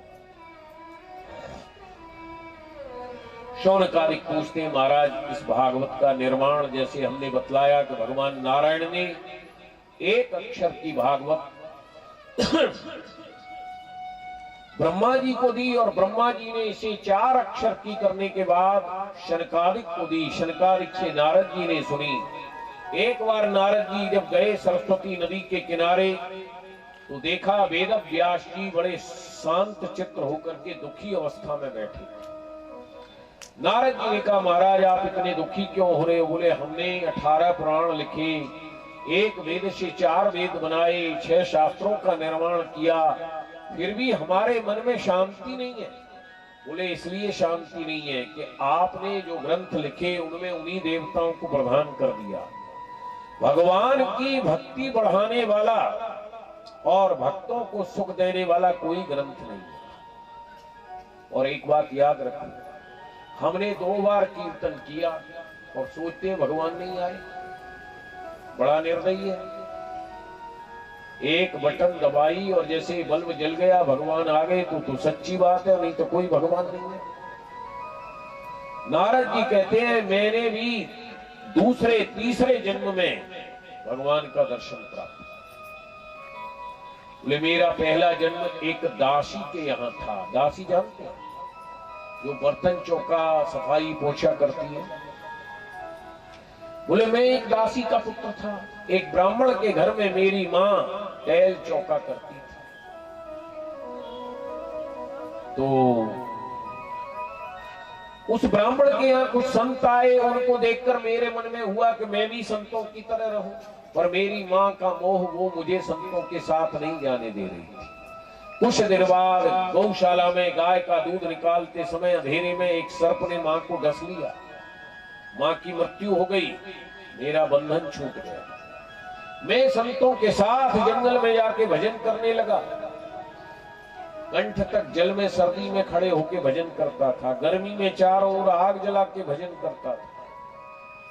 वर्षा में खड़े होके भजन किया। एक छोटी सी झलक उस ठाकुर की दिखी, मैं व्याकुल हो गया कि दोबारा देखूं। और घने जंगल में गया और भजन किया, पर भगवान का दर्शन नहीं हुआ। जिसने नहीं देखा वो तो रह लेता है, पर जिसने एक बार देख लिया वो नहीं रह पाया। तो भगवान की आकाशवाणी हुई कि नारद, इस जन्म में दर्शन नहीं होगा, अगले जन्म में तुझे हमारा दर्शन होगा। उसी समय ब्रह्मा ने महाप्रलय के लिए सारी सृष्टि को अपनी नास का छेद के द्वारा अपने में समाहित किया। मैं भी ब्रह्मा के शरीर में चला गया। अनंत काल बाद जब प्रलय के बाद ब्रह्मा ने सृष्टि उत्पन्न की, तो मैं ब्रह्मा की गोदी से नारद के रूप में प्रकट हुआ और इस जन्म में मुझे भगवान का दर्शन हुआ। जन्म जन्म मुनि यतन कराही, अंत राम कहे आवत नाही। जन्म जन्म मुनि यतन कराही, अंत राम कही आवत नाही। एक जन्म, हजारों जन्म के बाद भी यदि परमात्मा का दर्शन मिल जाए। कबीर दास ने लिखा है, शीश दिए जो हर मिले तो भी सस्ता जान। यदि मस्तक कटवा के भी भगवान मिल जाए तो बहुत सस्ता है, क्योंकि वो किसी के हाथ में नहीं है। वो उनकी इच्छा पर है कि पापी को दर्शन दे दे और योगी को दर्शन नहीं दे। जिस पर प्रेम उमड़ आया उसे वो दर्शन दे देते हैं, और जिस पर प्रेम नहीं उसे दर्शन नहीं। तो व्यास जी भक्तों के हित के लिए कुछ लिखो, तब श्री वेद व्यास जी ने ये 18,000 श्लोक वाली भागवत को लिखवत। अब भागवत आ गई, पर इसे सुनाने वाला भी तो चाहिए। तो मुनि सुखदेव जी का जन्म हुआ, आप सबने सुना कथा से। एक बार नारद बाबा मैया पार्वती के पास गए, बोले शंकर जी तुमसे प्रेम करते हैं या नहीं करते? बोले हमारे पति तो हमसे बड़ा प्रेम करते हैं, आप बताओ आपके पति प्रेम करते हैं? सच बोलना, झूठ मत बोलना। प्रेम की क्या परिभाषा है पता है?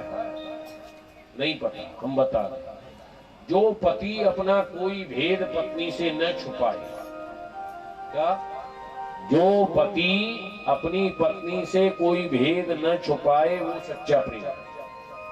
और यदि अपना भेद छुपाए, कह के ऑफिस की जा रहा है और जा कहीं और रहा है, बोलो जय श्री कृष्ण, वो सच्चा नहीं है। हम लड़ाने नहीं आए, हम तो बताने आए। तो नारद जी ने पार्वती मैया से पूछा, शंकर जी सच्चा प्रेम करते हैं? बोले हाँ हाँ, हमारे पति कुछ नहीं छुपाते हैं। तो बोले उनके गले में जो मुंडों की माला है, उस माला में किसके मुंड पड़े? पार्वती जी बोली ये तो हमको आज तक नहीं बताया। बोले तो फिर क्या प्रेम करते हैं? दूर। अब मैया के मन में आ गई, बोले हमारे पति हमसे छल करते, आने दो आज। जब शंकर जी आए, बोले होगी बाबा हमसे प्रेम का नाटक करते हो, तुम हमसे कोई प्रेम नहीं करते। बोले क्यों? हम तो तुमसे सच्चा प्रेम करते हैं। बोले आज तक नहीं बताया, ये मुंडों की जो माला है इसमें किसके मुंड है? बोले यही तो हमारे प्रेम की निशानी है। ये कौन से प्रेम की निशानी है? बोले ये किसी और के मुंड नहीं है पार्वती, ये तेरे ही मुंड है। तू 30 बार मर गई, हमने तेरे प्रेम में काट करके तेरा मस्तक अपनी माला में लगाया। ये प्रेम। तो बाबा ऐसी कौन सी जड़ी बूटी पीते हो जो हम 30 बार मर गई और तुम आज तक जिंदा हो? बोले हम अमर कथा पीते हैं इसलिए अमर हैं, और तुम अमर कथा पीते नहीं हो इसलिए मर जाते। या पिए जो अमर है जाए, राम रस मीठो है। यार पिए ते अमर जाए, राम रस मीठो है। एक मिनट, आप लोगों ने कलश यात्रा देर से शुरू की, 2 घंटे विलंब से, इसलिए कथा 2 घंटे देर तक चलेगी। पेट में चूहे लेट रहे हो तब भी चुपचाप बैठ जाना, और कल से समय से आना, नहीं तो हम रात भर कथा सुनाएंगे। या है पिए ते अमर है, राम रस मीठो है। यार पिए ते अमर हो जाए, राम रस मीठो है। ये ध्रुवन पियो प्रहलाद ने पियो या है। तुमने पियो प्रहलाद ने पियो या है हनुमत ने पियो है अघाय। हो, हनुमत ने पियो है अघाय, राम रस मीठो है। या के पिए से अमर हो जाए, राम रस मीठो है। ये शबरी ने पियो और गणिका ने पियो या है। सबरी ने पियो जाए, गणिका ने पियो या जाए। है मीरा ने पियो है अघाय। ओ याए मीरा ने पियो है अघाय, राम रस मीठो है। या के पिए से अमर हो जाए, राम रस मीठो है। शंकर जी बोले अमर कथा सुनो तो अमर हो जाओगी। बोले चलो। अमरनाथ की गुफा में बाबा गए, बोले सोना नहीं, हाँ हाँ करती रहना, हम आंख बंद करके कथा सुनाएंगे। अब कुछ देर तो मैया पार्वती हाँ हाँ करती रही, आगे नींद आई गई। बोलो जय श्री कृष्ण। अब मैया सो गई। उसी समय एक शुक बालक अंडे में से निकल के कथा सुन रहा था। बोले हमारी कथा तो अधूरी रह जाएगी, मैया तो सो गई। तो पार्वती की आवाज में वो शुक बालक हाँ हाँ करने लगा। शंकर जी पूरी कथा सुना गए। उसके बाद पूछा पार्वती और क्या सुनाऊं। अब पार्वती हो तो बोले, पार्वती तो सो रही थी।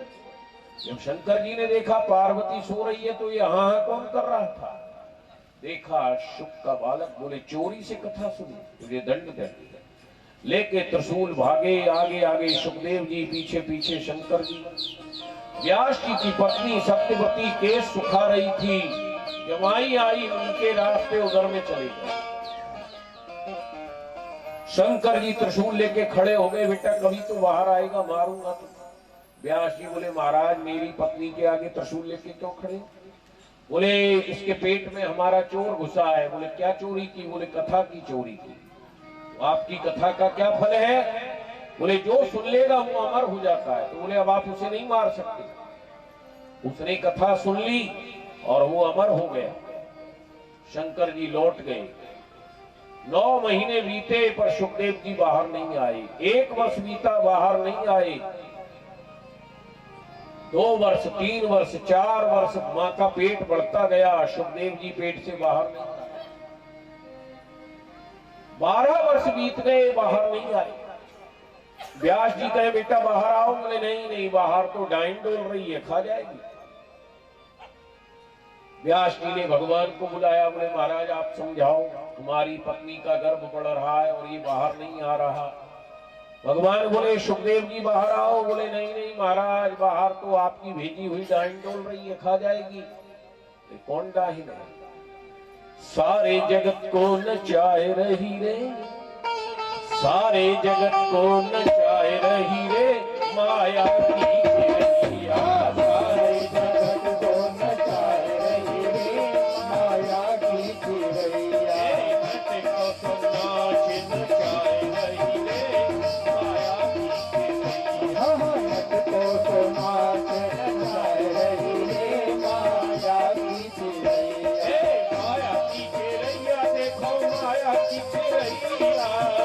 की चिरैया देखो माया की चिरैया सारे जगत को नचाए रही है माया की चिरैया।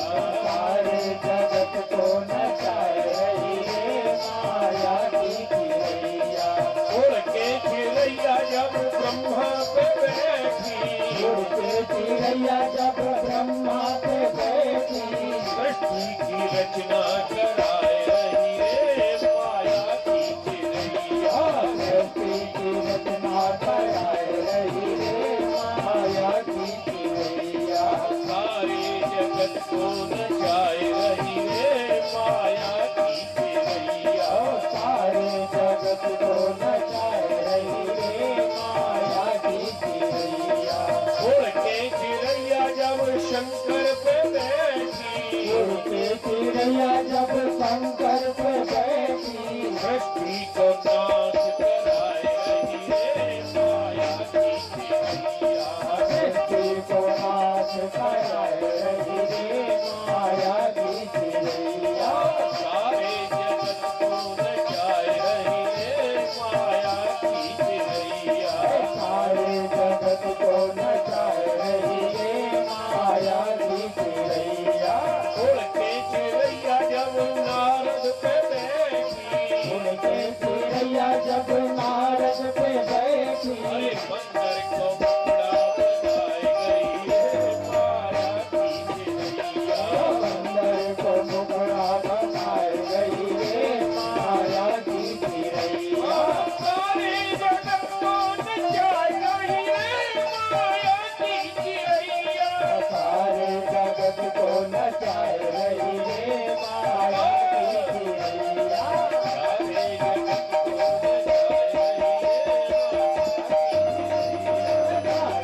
जगत को नचाए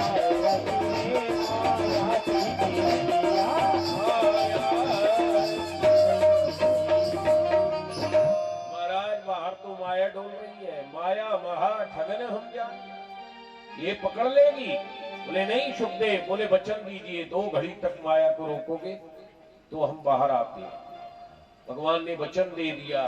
सुखदेव जी माँ के गर्भ से निकले और सीधा उत्तराखंड को भाग गए। बेटा बेटा चिल्लाते रहे व्यास जी। बोले कौन किसका बेटा? व्यास जी पुत्र मोह में दुखी थे तो बोले देखो जिसे जो अच्छा लगे वो उसके पास भेजो। अपने 18,000 शिष्यों को ये भागवत के एक एक श्लोक सिखा करके व्यास जी ने उत्तराखंड में भेजा। और जब सुखदेव जी ने भागवत सुनी तो उस मोह में व्यास जी के पास आए और ये भागवत पढ़ी। अब बर्तन होना चाहिए, टूटे बर्तन में दूध काढ़ोगे तो सारा बिखर जाएगा। कथा हो गई, बोलने वाला हो गया श्रोता, परीक्षित जैसा श्रोता जिसने 7 दिन बिना भोजन किए बिना पानी पिए निरंतर भागवत सुनी और जिसने मां के गर्भ में ही भगवान को देख लिया था। महाभारत युद्ध का 18वां दिन, दुर्योधन की जान टूटी पड़ी है, कुत्ते की तरह घिसट रहा है। अश्वत्थामा आता है, मित्र तेरा क्या करूं? बोले मेरे शत्रुओं की मृत्यु का समाचार जो सुनाएगा वही सबसे प्रिय होगा। रात को पांडवों के शिविर में अश्वत्थामा गया। पांडवों को तो भगवान ले गए थे बाहर। 5 पुत्र सो रहे थे द्रौपदी के, सोते हुए बालकों के मस्तक काटे। ले जाकर के दुर्योधन को दिया, ले तेरे शत्रुओं के मस्तक काट लाया। बोले ला भीम का मस्तक दे। जैसे ही दबाया फट गया। बोले अरे अश्वत्थामा, तेने तो हमारे कुल का नाश कर, हमारे कुल में केवल ये 5 बालक बचे थे जिनको आज तेने मार दिया, हमारे वंश का नाश। अर्जुन दौड़ करके पशु की तरह बांध करके अश्वत्थामा को लाता है। द्रौपदी से कहता है क्या दंड है? बोले ये ब्राह्मण है, इसे छोड़ दो, छोड़ दो। आज जैसे मैं अपने पुत्रों के लिए रो रही हूं उसी तरह इसकी मां रोएगी, इसे छोड़ो। भगवान कहते हैं ब्राह्मण को मारना नहीं चाहिए पर आताताई को छोड़ना नहीं चाहिए। ये ब्राह्मण है पर आताताई भी है। तो अर्जुन उसकी ब्रह्ममणि निकाल लेता है। अश्वत्थामा ब्रह्मास्त्र का प्रयोग सुभद्रा के गर्भ पर करता है। अभिमन्यु की पत्नी उत्तरा के गर्भ में परीक्षित पल रहा था। उस पर ब्रह्मास्त्र का प्रयोग हुआ, मृत बालक पैदा हुआ, परंतु भगवान ने गर्भ में ही सुदर्शन से उसकी रक्षा की। जब बाहर आया तो मां कुंती रोकर के प्रार्थना करती है, भगवान कृष्ण ने उसे जीवित किया। और यहाँ आज कुंती ने श्री कृष्ण को अपने भाई के पुत्र के रूप में नहीं, परमात्मा के रूप में प्रार्थना।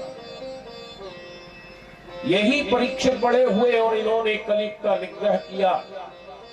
कलयुग हाथ जोड़कर बोला मुझे रहने के लिए स्थान दो। बोले 4 जगह, जहां जुआ हो वहां, जहां वेश्यावृत्ति हो वहां, जहां झूठ बोली जाए वहां, जहां मदरापान किया जाए वहां। बोले तो स्वाभाविक है, एक अच्छी वस्तु दे दो।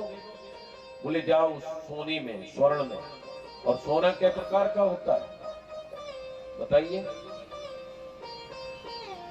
सोना और सोना दोनों में कलयुग है। जो सूर्योदय के समय सोता है वो समझ लो कलयुग को बुला रहा है, और जो ज्यादा सोना पहनता है, जय श्री कृष्ण, वो कलयुग को बुला रहा है। परीक्षित ने स्वर्ण में वास दिया और स्वयं भूल गया। जरासंध का सोने का मुकुट धारण करके शिकार पर गया। वहां महर्षि शमी आसन लगाए बैठे थे ध्यान मुद्रा में। बोले कितना ढोंगी बाबा है, मैं देश का राजा आया, मुझसे पानी की भी नहीं पूछी। मरा हुआ सांप गले में डाल दिया। परीक्षित घर आया, राजभवन में आके मुकुट उतारा तो बोध हुआ मुझसे बड़ा अपराध हो गया। और उधर महर्षि शमीक के पुत्र संग ने देखा कि मेरे पिता के गले में मरा सर्प डाला है, हाथ में जल लिया और श्राप दे दिया कि जिस कुलांगार ने ये मरा सांप डाला है आज से 7वें दिन तक्षक सर्प के डसने से उसकी मृत्यु। महर्षि संग ने देखा इसने तो राजा को श्राप दे दिया। उन्होंने सारे ब्राह्मणों को बाधित कर दिया। बोले आज से कलयुग आने वाला है, कोई भी ब्राह्मण इस तरह का श्राप जब तक 50 लाख गायत्री नहीं जप लेगा नहीं दे सके। और परीक्षित के पास समाचार भेज दिया, 7वें दिन तेरी मृत्यु है। बड़े बड़े ऋषियों को बुलाया। बोले महाराज जिसकी मृत्यु निकट हो उसे क्या करना चाहिए? कोई कहता है तीर्थ यात्रा करो, 7 दिन में सारे तीर्थ नहीं हो सकते। कोई कहता है यज्ञ करो, 7 दिन में तो यज्ञ की सामग्री इकट्ठी नहीं होगी। सुखदेव जी गंगा की रेत में पड़े धूप सेक रहे थे। नारद जी गए। बोले सुखदेव जी कुछ पता है, राजा परीक्षित को श्राप लग गया है। बोले हमें क्या लेना देना राजा से। बोले महाराज एक बात बताओ, एक व्यक्ति आंखों से अंधा है और कुएं की ओर बढ़ रहा है, उसे दिख नहीं रहा, और एक व्यक्ति जिसे दिखाई दे रहा है, क्या उसे कुएं में गिर जाने दें या बचाए? सुखदेव जी बोले जिसे दिख रहा है उसका धर्म है कि जो कुएं की ओर जा रहा है उसे पकड़ के हटाए, बचाए। बोले यही तो मैं कह रहा हूं। परीक्षित के पास ज्ञान के नेत्र नहीं है, ज्ञान चक्षुओं से अंधा है और भवकूप में गिरने वाला है। और आपके पास ज्ञान के चक्षु हैं, अब बताइए परीक्षित को बचाएंगे या नहीं? सुखदेव जी उठे, विकीर्ण जटा, सुंदर वेश, भस्म लगाए हुए, दिगंबर। जो ना समझ स्त्री और बच्चे थे वो तो पागल समझ के उनको कंकड़ मार रहे थे, परंतु जो समझदार थे वो प्रणाम कर रहे थे। और जैसे ही परीक्षित के पास गंगा के किनारे पहुंचे, सुखदेव जी के दादा परदादा बड़े बड़े ऋषि मुनि वहां विद्यमान थे, पर सबने उठ करके सुखदेव जी का स्वागत किया। बोलिए परमहंस परिव्राजकाचार्य सुखदेव भगवान की जय। परीक्षित ने आसन लिया, मुनि सुखदेव जी ने आसन ग्रहण किया। और यहाँ से आगे की कथा हम आपको कल शिव विवाह तक सुनाएंगे। शंकर जी के विवाह में हाथ उठाओ, बराती कौन कौन बनेगा और घराती कौन कौन बनेगा? बराती कौन कौन बनेगा? जल्दी हाथ उठाओ। बराती एक बार फिर उठाओ हाथ। बराती, बराती, हाँ बराती। तो जो बराती है वो भूतनी प्रेतनी चुड़ैलनी बन के आए, और बराती प्रेत पिशाच, क्योंकि शंकर जी की बारात है ना, बिना सोचे हाथ उठा लिया। तो अब आरती होगी और कल से ठीक 1 बजे का समय है, 1:15 बजे आप सब आ जाइए। ताकि समय से कथा पूर्ण होकर के आप अपने घर के चूल्हे चौका के लिए अवकाश पा सकें और हम भी अपनी कथा पूरी सुना सकें। वो मंच पर आ जाएं आरती करने के लिए। बाकी के लोग नीचे खड़े होकर के आरती करें। आज की कथा का यही विश्राम दिया जाता है।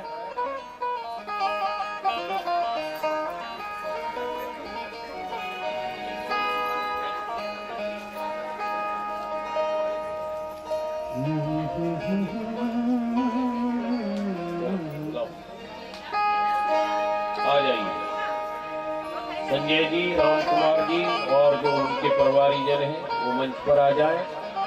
कल से 2 आरती बनाएंगे, एक नीचे के लोगों के लिए, एक ऊपर।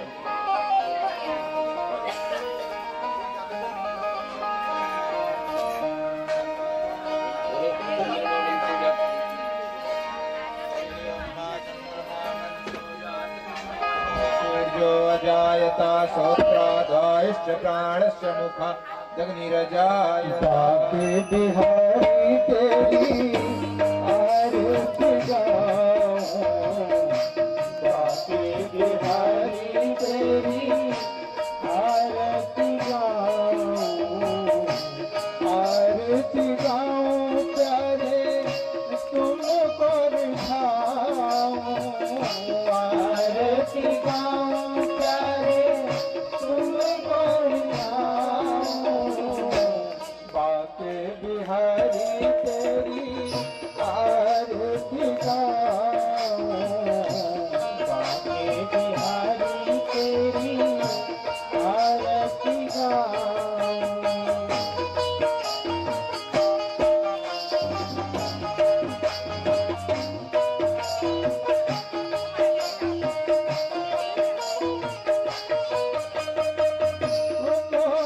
मुकुट तेरे शीश पे जो है, प्यारी बंसी मुनि मन मोहे, प्यारी बंसी मुनि मन मोहे। देख छवि कली हारी जाऊं, बाके बिहारी तेरी आरती गाऊं, बाके बिहारी तेरी आरती गाऊं।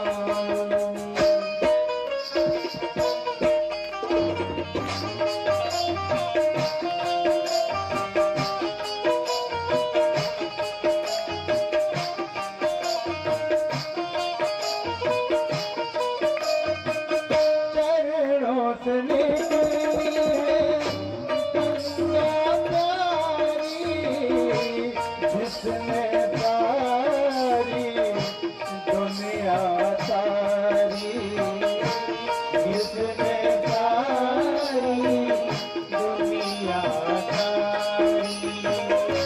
उन चरणों में मैं शीश नवाऊं, बाके बिहारी तेरी आरती गाऊं, बाके बिहारी तेरी आरती गाऊं।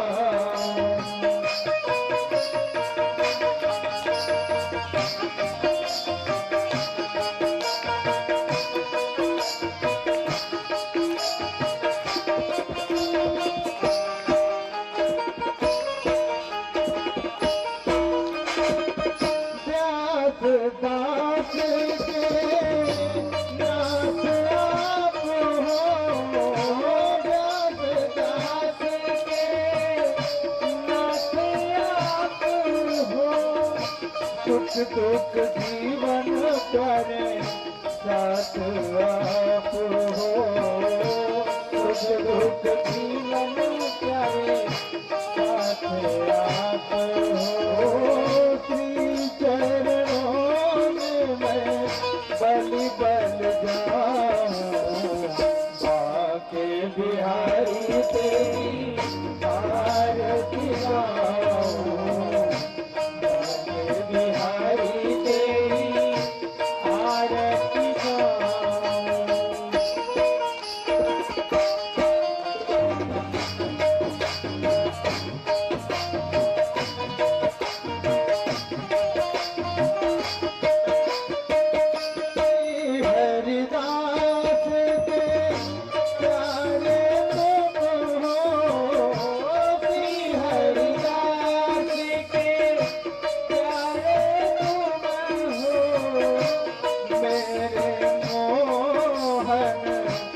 जीवन धन हो मेरे मोहन, जीवन धन हो प्यारी छवि मेरे मन में बसाऊं, आके बयाई तेरी आरती गाऊं, आके बयाई तेरी आरती गाऊं, गिरधर तेरी आरती गाऊं, गिरधर तेरी आरती गाऊं, बाकी बिहारी तेरी आरती गाऊं।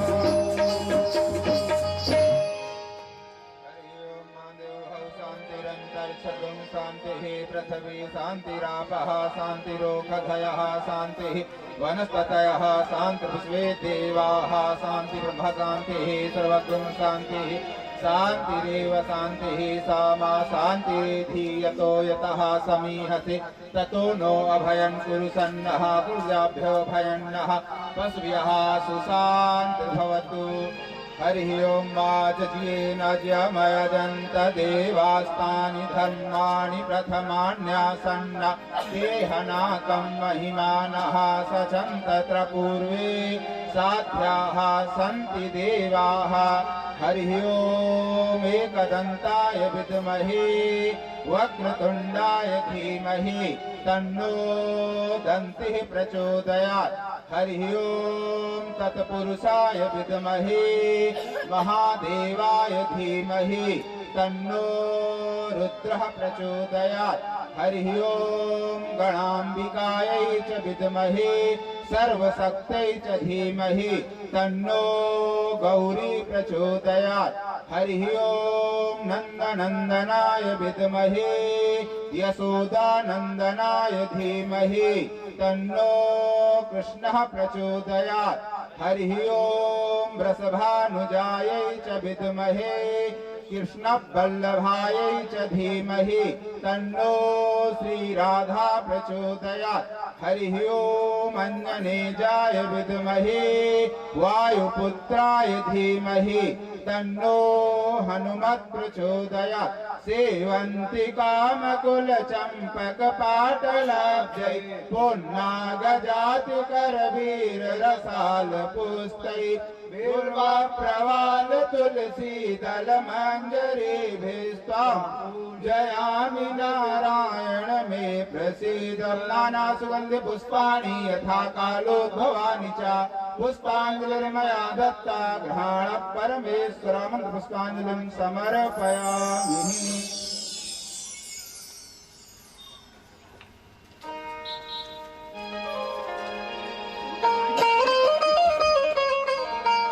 लेते जाना भूल न जाना मत शर्माना रे हरि का प्यारा प्यारा नाम, हरि का प्यारा प्यारा नाम, हरि का प्यारा प्यारा नाम, हरि का प्यारा प्यारा नाम। लेते जाना भूल न जाना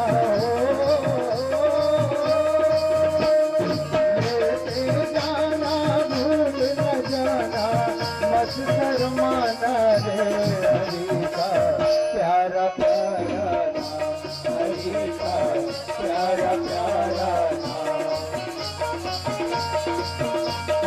राम नाम की लूट है लूट सके तो लूट, राम नाम की लूट है लूट सके तो लूट। अंत समय पछताएगा रे अंत समय पछताएगा जब प्राण जाएंगे तो। हरि का प्यारा प्यारा नाम, हरि का प्यारा प्यारा नाम, हरि का प्यारा प्यारा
जाना भूल न जाना रे हरि का प्यारा